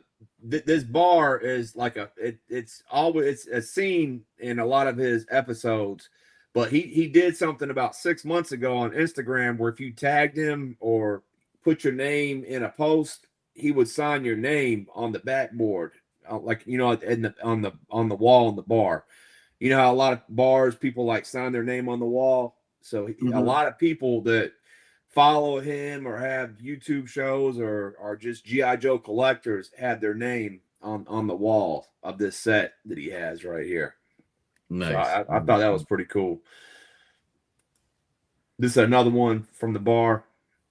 Damn, that looks real. That's a great shot right there. Yeah, they all look real. Looks like you putting Zanya's hair to work. I see them dreads in the crowd. And you got a cigarette. You got the cigarette ashtray right there. Mm-hmm. You got the money on the table. Man, it's just on point, man. Those head sculpts though, I can't recognize them other ones that we actually see in the camera. Like, wonder where he got them from. The what now? Those head sculpts of the women. I can't recognize where they came from. I don't know, but this is also the guy that we saw with that first started doing the. I don't know if he was the first one, but the one that caught our attention where he had the female troopers with the midsection cut out. Yeah. I know his name. Remember it from now. Checkpoint Alpha. What's going on with you, family?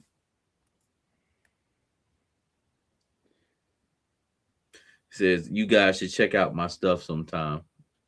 Hey, drop your thing in the comments, man. We'll definitely check your stuff out, man. We support everybody up in here.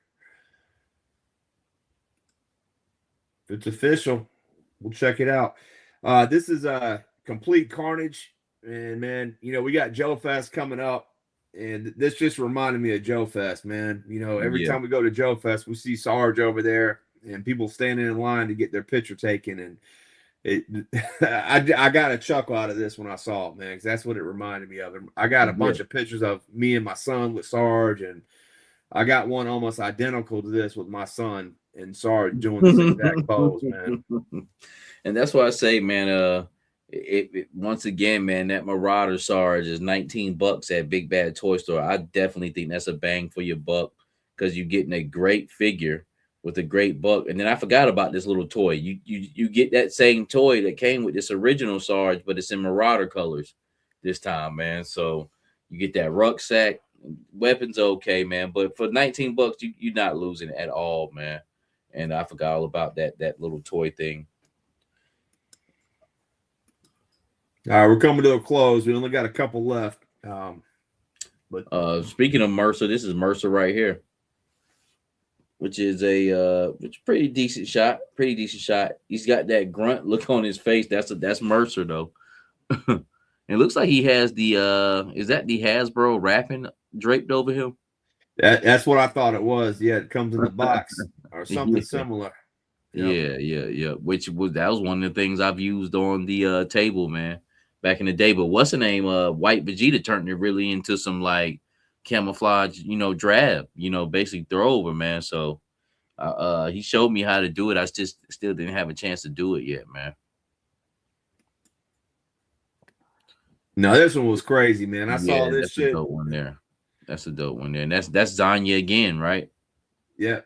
But she has a long arm. And what I liked about this is it was 3 of the Dreadnoks, but it was with the alternate heads that we have never had before for these characters. It's got that one monkey wrench with that weird red and blue eye thing, the pig head with Roadblock. Yeah. Then a hockey mask with Zanya. They took Tunnel Rat out, man. Yeah, they definitely killed him. But you see how big Monkey Wrench's arms are? Oh yeah, I see what you're talking about now, man. Yeah, it's got that heft on it, So you think if you boiled the and you're boiling pop, you think you could get the vest that Mercer comes with hot enough to slip over that torso? I think so, because like I said, with Monkey Wrench's torso, it's not as it almost kind of don't match up to the arms. The arms kind of like overly big, you know what I'm saying? But it's hard for you to tell because he has a vest on. So I think I can boil and pop and get that vest pliable enough to slide over that torso. Be honest with you. I think it's gonna be beautiful. This is one you sent, but I had it already ready to go. So this caught my attention too this week. Yeah, and man, be honest with you, this has a BTS to it. So I will send you a couple of photos, but I was because that's how he had it on the post, showing just different in different lights, and then he had how he filtered it. Yeah. But just pretty much a dope picture of Scarlett walking out, and she done shot Zarana and Pando Girl to the wall, Pandora. Yeah, you can't really see it, but there's an arrow holding Pandora up on the wall. Yes, yep. So, but yeah, man, great shot. And then the biggest thing about it is Scarlett walking out. You know, she's got that walk pose like she's done with them, man. That was dope. The other thing too, Mike, is underneath Zarana, there's like a puddle of blood. It looks like. Yeah. I should have told you to put both of those photos up because I forgot why I even sent two of them over there. But it probably showed that slight difference in contrast. And this is pretty much all of the Cobra Commander heads. There's a bunch of them. Now that I just noticed, there's like 5 or 6 of them. Hey, but see, let me also tell, like, I showed that Sarge and Mercer on sale. There's also other figures that I brought last week that went on sale. Like they had they had a sci-fi for $17 last week. I picked up 2 of them because I've been looking for some new different type of parts and pieces and a little bit more armored pieces. But see, sci-fi has this shield that goes on his chest that I want to use for a custom I'm going to do with that Cobra Commander head. You know what I'm saying? And I might use sci-fi legs and dye them jet black.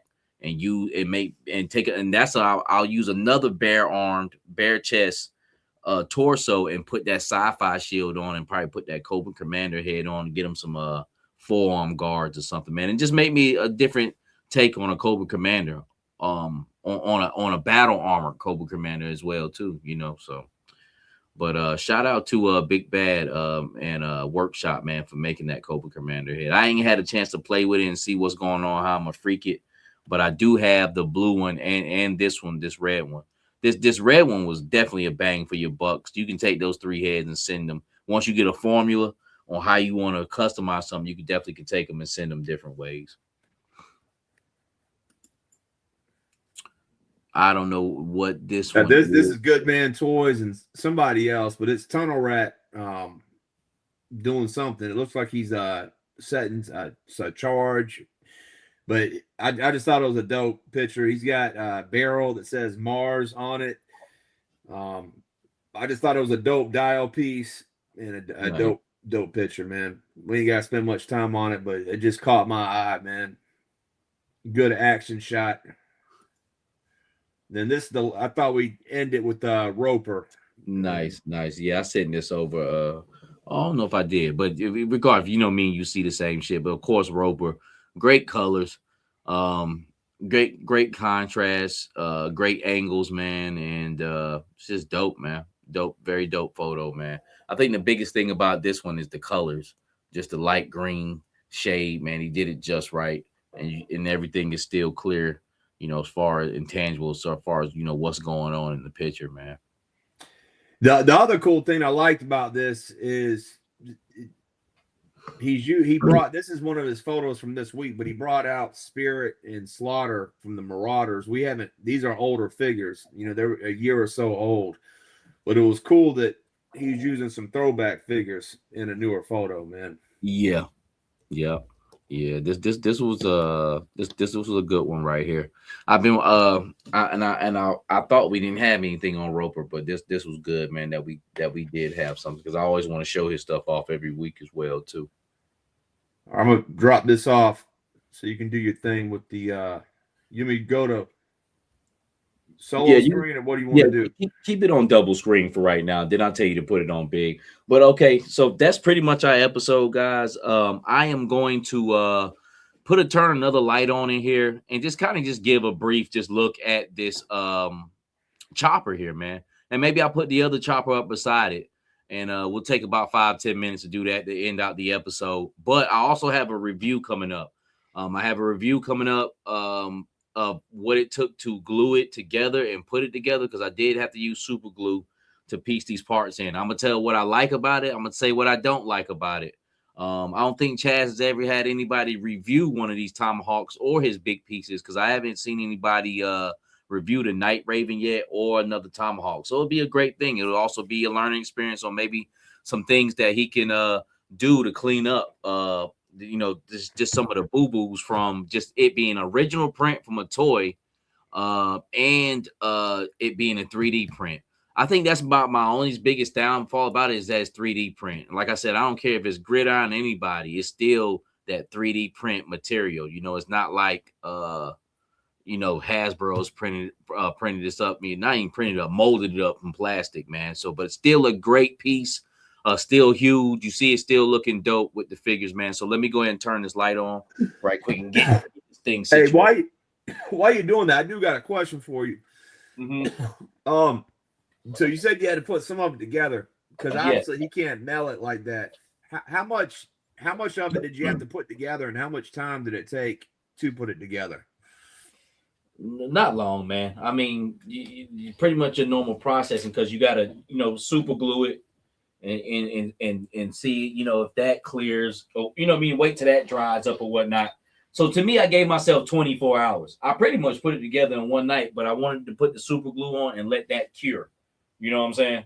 And so it could hold itself together. But it was very easy to do, man. I mean, if you technically you could put it together within an hour. And I'll show you the pieces that let me I need to take a look at my screen here. Yep, there we go.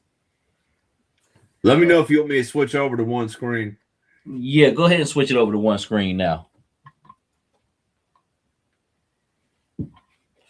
All right, so let's back up out of here. Got the squad. Yep. So you can pretty much see, how big it is, man. It's a good, 2 feet or whatnot. But let's go in right here. Like I had that green pops, man. Hey, is it good lighting? It is. Once you get in, man, you can see that green looks really good, man. Yeah, let me back it up just a little bit. Okay, so I had to super glue it right here. You see this seam here? Okay. But that was already put together. I just put super glue in it so it could, stay intact. But you got to let me move some of these guys out the way here.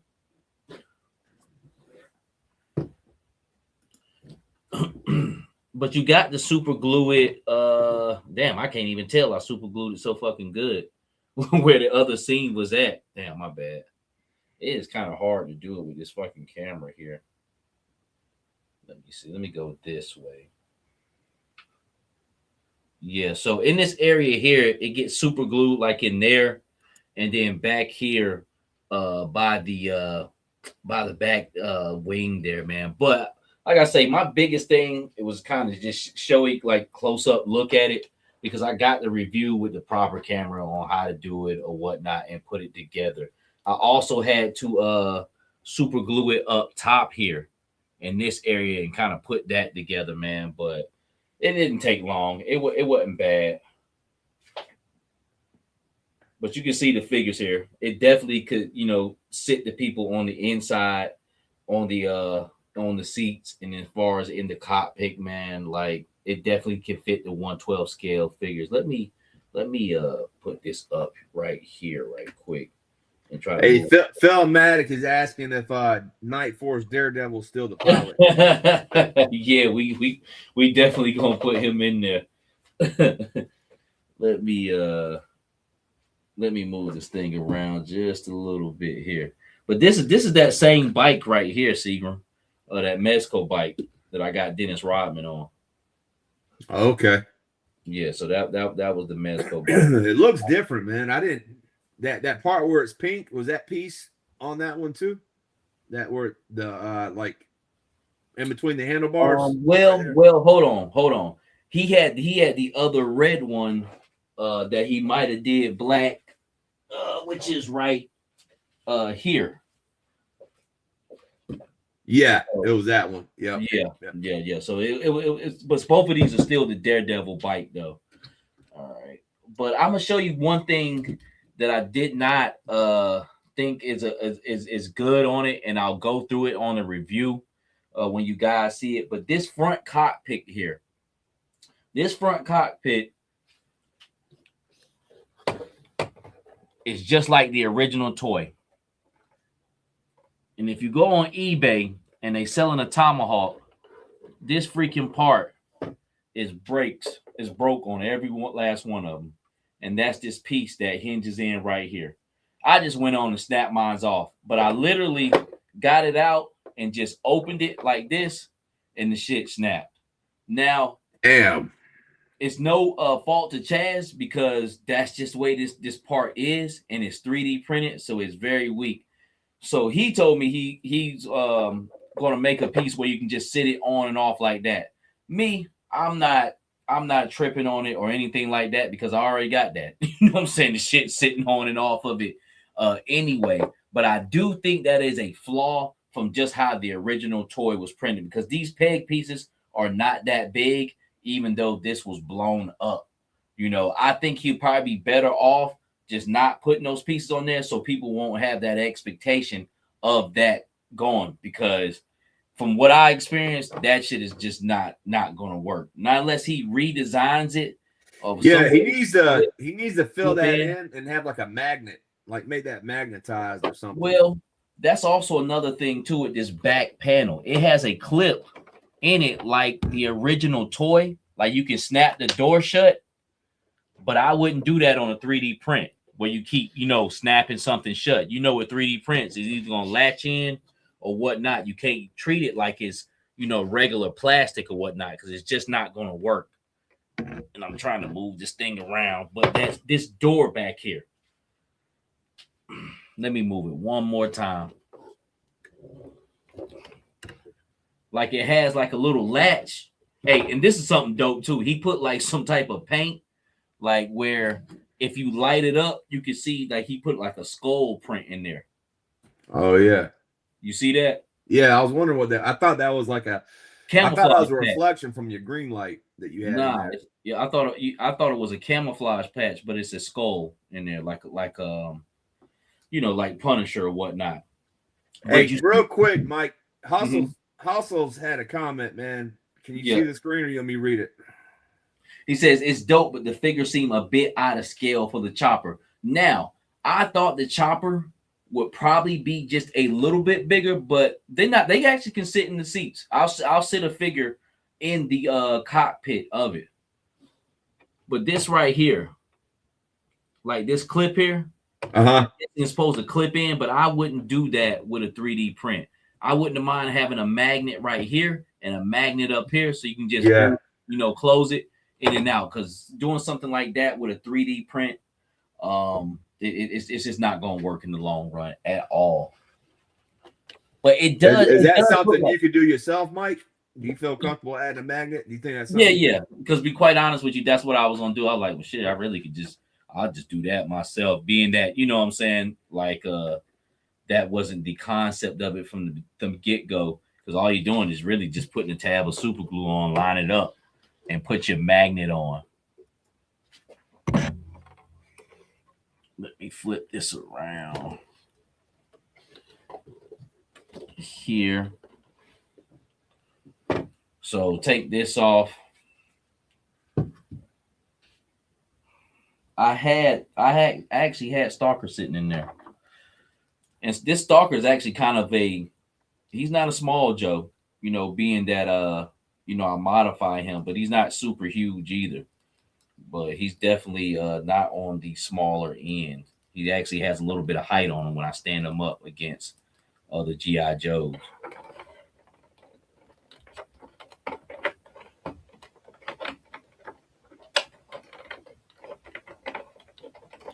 Got his foot stuck there. Because there's a lot of room down in this dome, like this bubble. I just got his foot stuck real quick, though. Oh, yeah. The Stalker will fit in there. I mean, his head, he's got a little bit of clearance, maybe about an eighth of a quarter of an inch, you know, as far as his head. Joysticks move too, but you know, like I said, being a 3D print, I wouldn't keep fucking with that. You know what I'm saying? That control panel looks good. Can you zoom in on that control panel a little bit? Yeah. Did he put any of that paint on the control panel too, or is that all one color? You know the paint, the skull, that skull paint that's on the back. I ain't had a really chance to fuck with it yet. You know what I'm saying, to see, but I got a light shining on it now. So, bro, that's a lot of if you go back to it, that's a lot of color though in that cockpit. You got the floorboard like army green, you got the seats red and black camo, and you got all the design on the control panel. That looks really good, man. That's his edge over Gridiron to me. Is that you can actually get something custom. Like this is a one-on-one. You know what I'm saying? For what I paid for it, the size of it, you know what it could do. I mean, it was definitely, you know, worth the money on that, man. And then plus it's, you know, straight custom. Now I'm gonna flip it to the side here, and I'm gonna put the shield back over to show that the shield goes over, you know, no problem. Figure in there comfortably, to be quite honest with you. So far as out of scale, Hustle, I would say I think it is knocked down a little bit, but it's still big enough to fit your figs. But see, it kind of goes both ways, because with Ramen, like that car, that Ramen racer, that's actually 1/10 scale with 1/12 scale fitting on the inside. If you guys can catch me, like that's actually a big car. But or the Valverse, that'd be a better comparison. That Valverse also, yes, that's almost kind of like 1/10 scale, like, you know, McFarlane scale. But the guts of it, the inside, what fits in is fit for 1/12. You know what I'm saying? And that's what this feels like. This is just a tad bit smaller, I think, rather than a true 1/12 scale. But on the inside, it's fit for 1/12 scale figures to go in it. You know what I'm saying? So, say if I wanted to sit Doc here in the side here, and the seats also, which, like I said, I'm just kind of giving a quick overview. I don't know if the original figure did that, but you can switch them any way you want. You can have them going like that way. So that was a cool thing. And I didn't glue the seats down so I can have a switcheroo, or I might want to rip the seats out and put a you know, a cot or something in there. You know what I'm saying, like a stretcher. Yeah. So I left it for that, so you can just kind of just clear it out if you want to. But let me switch this back. It has a working winch on it too, like that. I thought that was pretty cool. Like this right here, not got much on it, but you got a little wind up effect where you can make it go up. No, that is cool for a 3D print. Yeah, exactly. So let me put Doc in here on the side. It's got a lot of weathering. I know you can't really tell with the camera, but I can see it, man. The weathering. And like I said, I'll be able to really do my thing with it, you know, once I put up my review, because, you know, it won't be like live trying to, you know, shift this around or whatnot, you know, the camera around. I actually like the seats like this so they can hang out the side, you know, so he can fit in there and on the seat, whatever way you put it. It's actually got a fifth seat that's caught up in here as well too, man.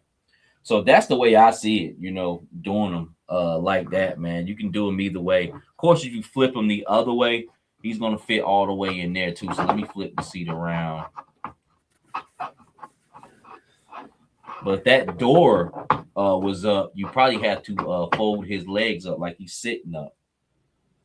But being that door is down, going backwards, and of course on the inside, you know, you're good to go. So I think it looks good, man. But the seats on there, as you can see, this is the difference between classified. If this was a classified, the seats would be done a lot different. As you can see, these some old square ass seats from the 80s toy. So that's still kind of like some of the flaws with it, which is not bad, because the original 80s toy was a dope toy. You know what I'm saying? But you can see they're just plain square seats. You know what I'm saying? There's really no jazz to it, because that's the original print. You know, this is not something brand new. This is just a toy the original print toy blown up. Because even with the cockpit here, I believe in classified that cockpit nose will probably get elongated a little longer. And, you know, of course, with the windshield, we wouldn't be dealing with that. We'd probably be dealing with gold wing doors or something like that. You feel me? But it's pretty dope. What about the rotor? What's your thoughts on the rotary? Well, I don't know if I'm tripping, but the blades on the rotor are too long. It's hitting the thing. But I gotta go through it and kind of raise this up. I don't know if Chad had a bushing for this or what, but I gotta raise this up so they'll miss that. You feel me? Yeah.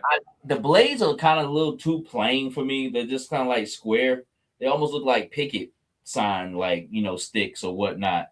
But, you know, once again, with classified, they probably will be jazzed up, you know, and cut into a different pattern. They are magnetically put in there. That's what they've been held with, magnets. This is just a suggestion to me, Mike. If you're not displaying that or using it, I don't know if I would keep those in there. No, I bet over time they'll start to sag. Correct. You know? And be honest with you, the only time I would have them in is if I was doing a shot, where I needed to have helicopter blades and an AI shot, helicopter blades like rotating. You know what I'm saying? Other than that, you see how I'm trying to move around with it. They're a hassle to put in, but you can do like a little trick and fold them back like dog ears or whatnot. You know what I'm saying? Being that they got the magnetic, but if you're not doing necessarily anything with them where you're shooting up top like this and you're more like down here, then you don't even see blades. You don't need that. I'm doing a shot where I'm doing inside, interior or whatnot, man. So, I had to glue these wings on as well. Like these are a little bit flimsy right here, but that's just original toy design. These ones back here, these are thicker right here. Body of it though feels great, you know, far as, you know, the 3D print on how thick and tough it is. I like it like that with the you said dog ears. I like it like that. I think that looks good. Yeah, but the rotors I did not glue because there's some things I glue like these wings and stuff. I glued those in. I don't plan on taking them out because they hook in just like the original toy. Like the inside of that hook, you can see it on the inside of the hole there. So I basically just did it with just some regular gel super glue, and then I took some liquid super glue and kind of just did a fine line inside the cracks, man, to lock it in there. This right here moves as well, just like the original toy. Yeah. Well, are you glad that you went with red on that, or do you?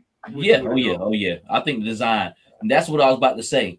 Like the boy can paint though. Like that right there, he went and painted the inside of that. Now this was done with a magnet.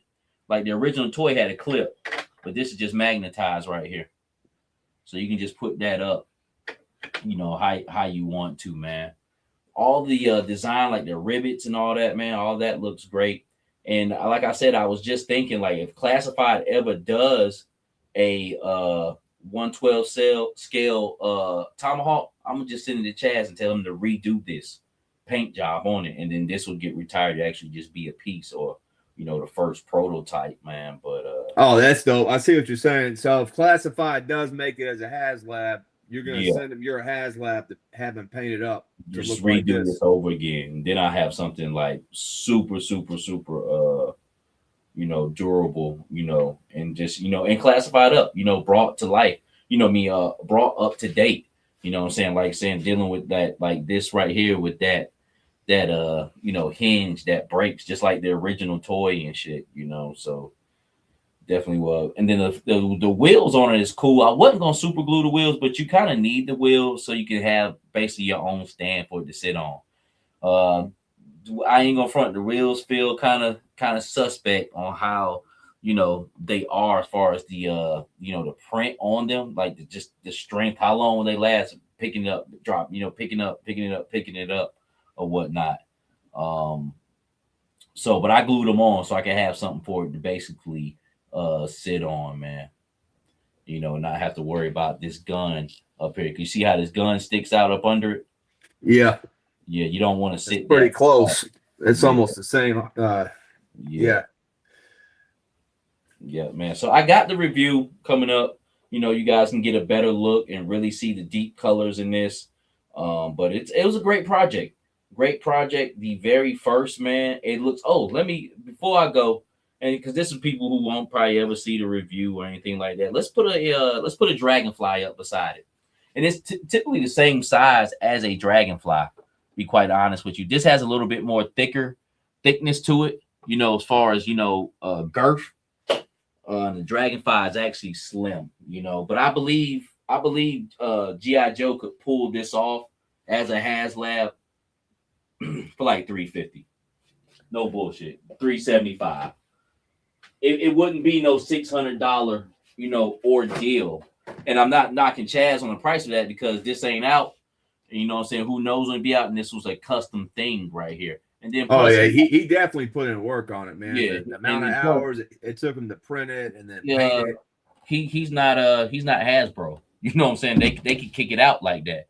So that's why motherfuckers need to check their kind of sales when you tripping like, well, $1 billion company. That's fine and dandy and all that, but for what they put out and what they have given you, you know what I'm saying, at that price is really pretty much fantastic.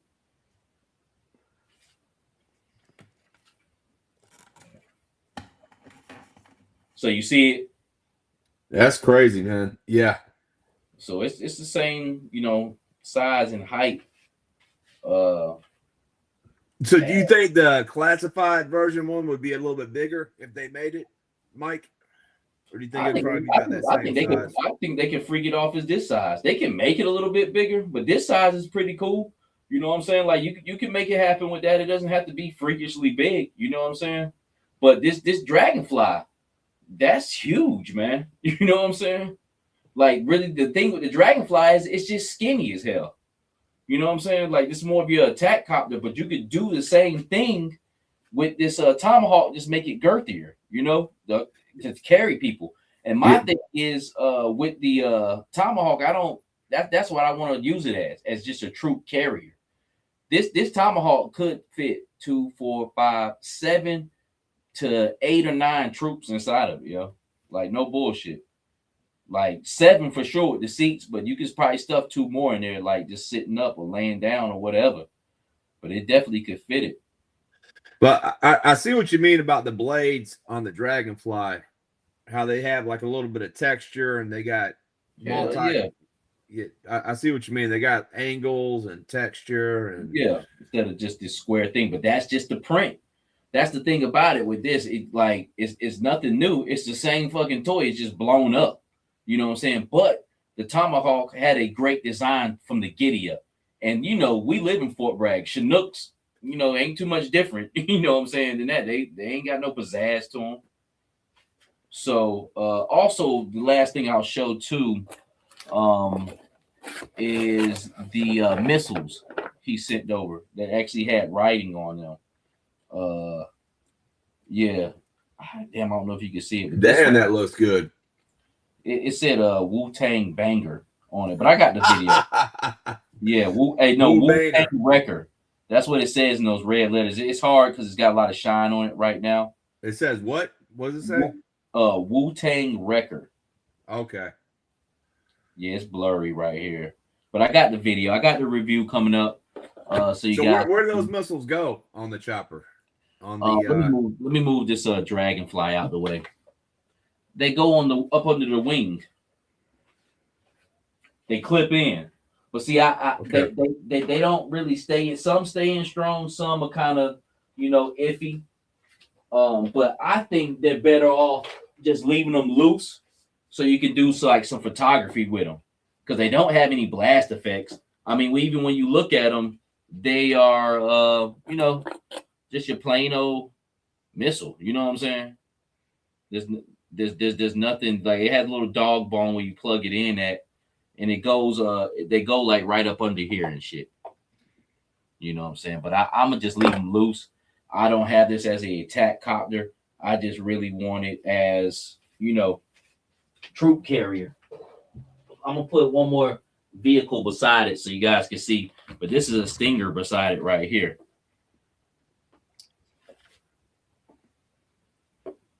Oh yeah. Looks good, bro. Yeah. So great colorway, great custom work, great project. I'm glad Chaz was able to do it for me, man. And I think it's dope, man. It's like to have in the collection, bro. And it's definitely gonna be dope with photography. I just gotta make sure I be careful, man, because I know I'm gonna be playing with my shit. You know what I'm saying? That's what when we do the photography, that's our modern day plan with the shit. So shit is gonna happen. You know what I'm saying? I need to make sure I don't leave it on the floor where I accidentally kick it like I do all my other vehicles. Daughters running down in the room. Yeah, not saying I ain't because they know they place. You know, I usually have to watch myself, man. You know, actually not to hit it, man, because I'm surrounded by vehicles. I'm gonna show y'all some shit. Like, look all this shit, man. Like, I'm fucking surrounded by shit, man. Like vehicles everywhere, like all on my floor and shit. Like this shit is no joke. Like I just have enough space to do, you know, what I do and shit. They go to Ramen Tank down there. Nah, the gridiron. Yeah, gridiron tank, ramen vans, you know, all that shit, man. So this room is fucking jam packed with shit, man. I haven't even seen you do anything with the M113 yet, man. Let me put it up on here since we're here. You know what I'm saying? Then we'll go ahead and cap it from there. But no, I just ain't had a chance to really. But I'll incorporate it with something. Even with this tank here, like I say, even with gridiron, like I gotta watch what I do with them. You know, as far as their vehicles and shit like that, man, because it's 3D print, yo. It's not plastic. You know, it has. Well, you saw mine. It came a little chipped up in the package. I had to have Dookie help me fix it up. Yeah. And hey, and Chaz packaged the shit great. I'm not you know, I'm not knocking him on that. I know he did everything he could to make sure he got to me. But you'll see that my underdome for the red lens on there was kind of upheaved. I had to kind of pop that back in, and you know, I had a problem with that front casing there, man. But yeah, this is the M113. And I'll make a perfect example on, you know, how 3D vehicles. Let me take these out because these shits sit down way, these blades. But you know, just like how this is in the back, you gotta lift it up, then go down with it. This doesn't have no click shit. You know what I'm saying? Because you're gonna break that motherfucker. Let me make sure I did that the right way. Yeah, I know what you mean. It's kind of funny, man. Yeah. Oh, the door is down. There you go. Yeah, you can't snap and play with this. You know, you gotta do like little things like latch it in. You know what I'm saying? You can't just snap because that 3D ain't gonna be able to handle that. I don't care. What color light did he put on the inside of that one? Is it a red light or what color? It's red. Yeah, this one got a red light on the inside of it. Dope vehicle though, man. I love it. You know, I just ain't had the chance to do shit with it, you know.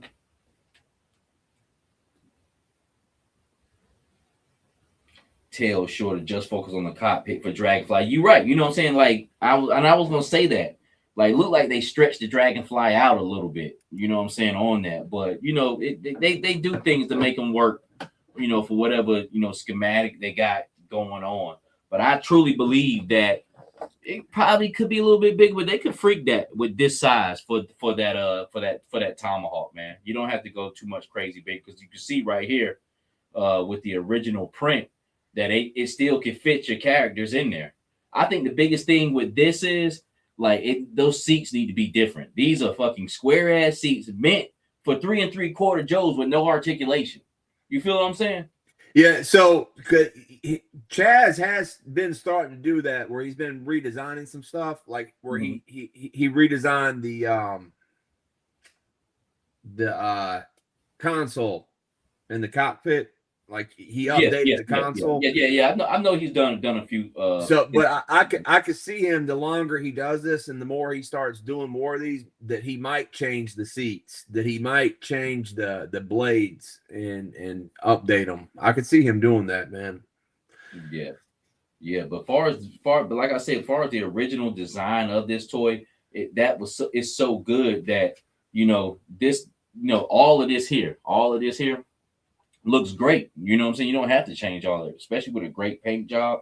Just a few little things that's going on with it, you know, that you probably change around, especially that, you know, that cockpit windshield, man, you know, figure out which way you want to go with that back end with the magnet, and then maybe change up these seats on it. But with that being said, you know, like I said, the original concept of the toy is really getting the job done. I ain't tripping. I think it looks great. I think it's a great addition, you know, to my toy collection, man. To be quite honest with you. And you know, if I break it, fucking around with it, it is what it is. I'm gonna have fun, shit. You know, life is short. You know, like, you know, do your thing. You know what I'm saying? But it's definitely gonna be some pictures being snapped with this motherfucker. Looks good, bro. I like it. We're back on here so we can close this show out. So what do you give it on a scale of 1 to 10, Mike? What do I give it on a scale of 1 to 10? I give it a 9.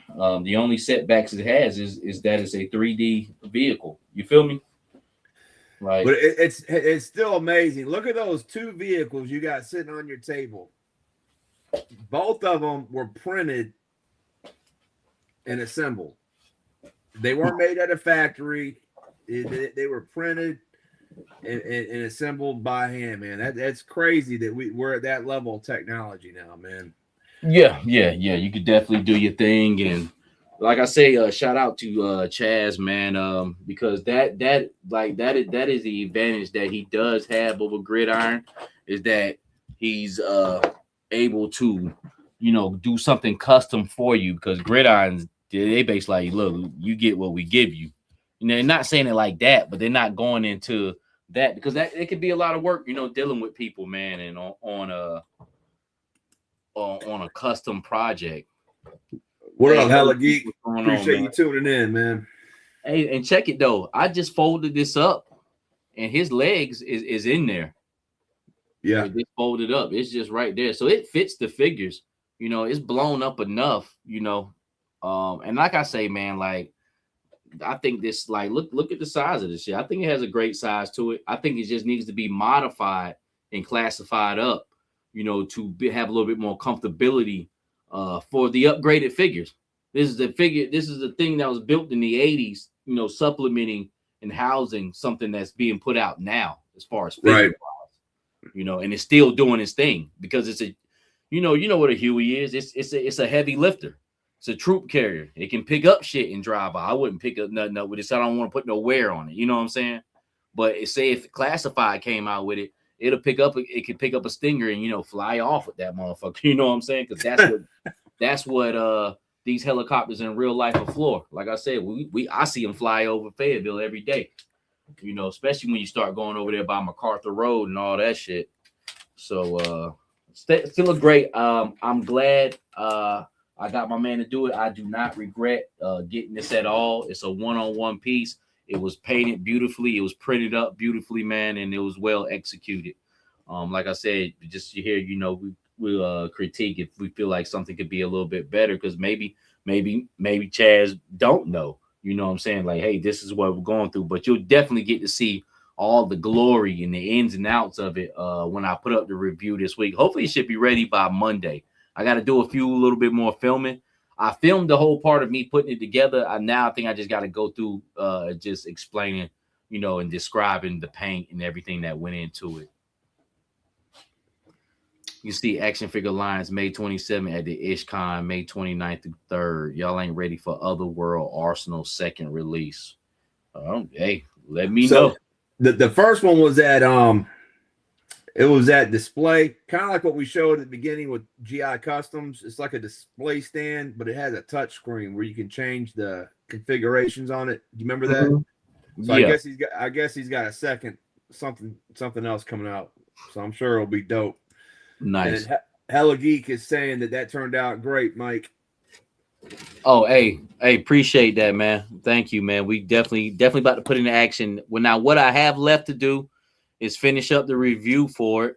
Then after that, we're doing an episode of the table for it, and from that we'll produce the new intro for the show. So hopefully I can have the new intro for the show by next Saturday. If not, we'll have it by that Saturday after that. because after I do my review, then I'll go through and actually playing around with it, man, and start shooting some shots, man, to make into AI. I already have some AI clips, but I got some other things that I want to do, man, so we can put together a new intro for it, man. Hey, what are we on right now? What episode is this? 19? What number are we on? 19. It'd be nice to have for episode 20, Mike. Yeah, it would, man. We would, man. We're gonna see what we can do. It should be all right this week, man. But just been hella busy, man, and but it's here now. And I already got things in motion. Things are already set up. I done moved the room around, even though the room you see is a bunch of shit in here, but I got it ready and prep, to start, taking some photos and trying to make some things happen here. Of course, we'll have some more episodes of Parts and Pieces coming out next week. We were supposed to do a thing on your Crimson Moon figures, man, but I don't know. I'll leave that up to you if you still want to do that. As far as letting people know which ones are good. You said see when you coming to Joe Fest.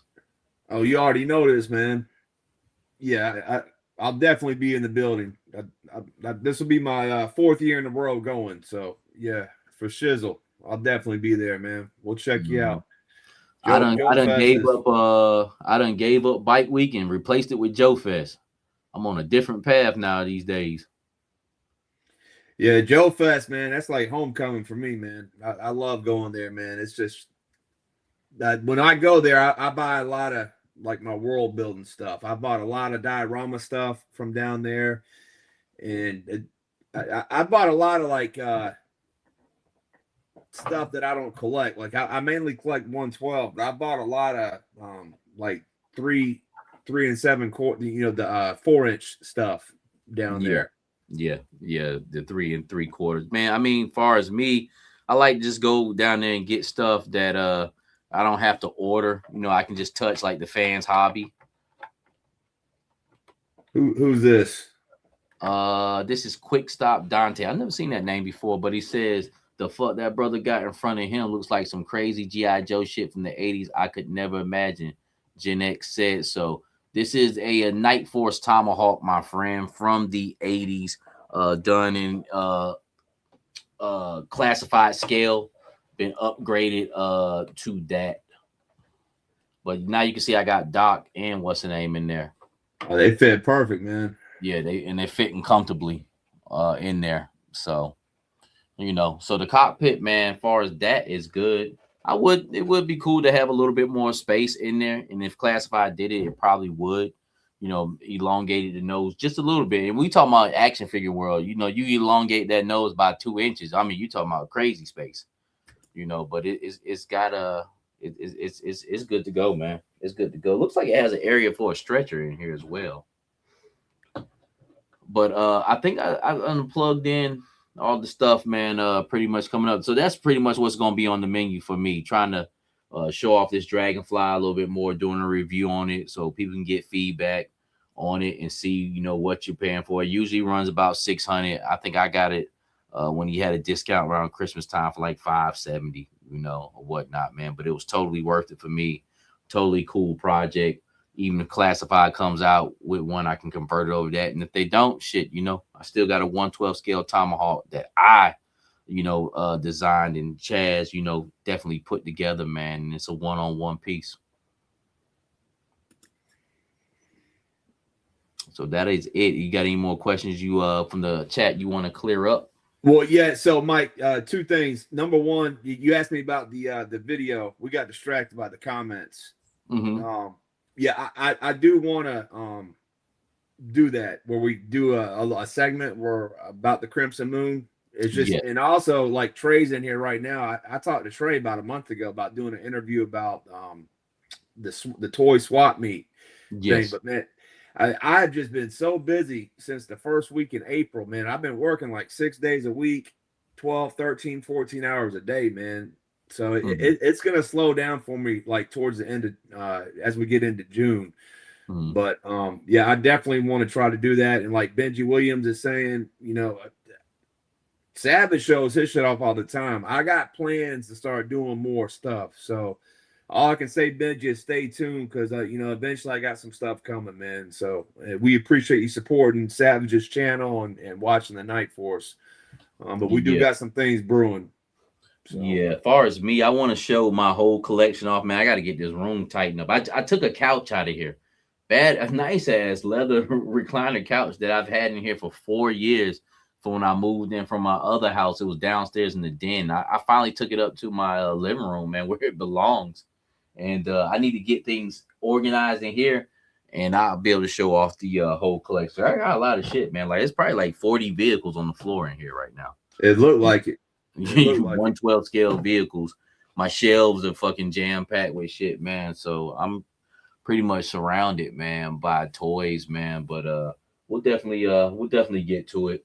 You know, one of these days. I've been saying that for years. Hey Trey, appreciate you understanding, man. I ain't playing no games, man. It's just it's all real right now about getting my money, man. So I know that's real because I worked a long day Friday myself, man. But I actually ended up picking up some more work from somewhere else, man. But you know, it is what it is. Got to get it in.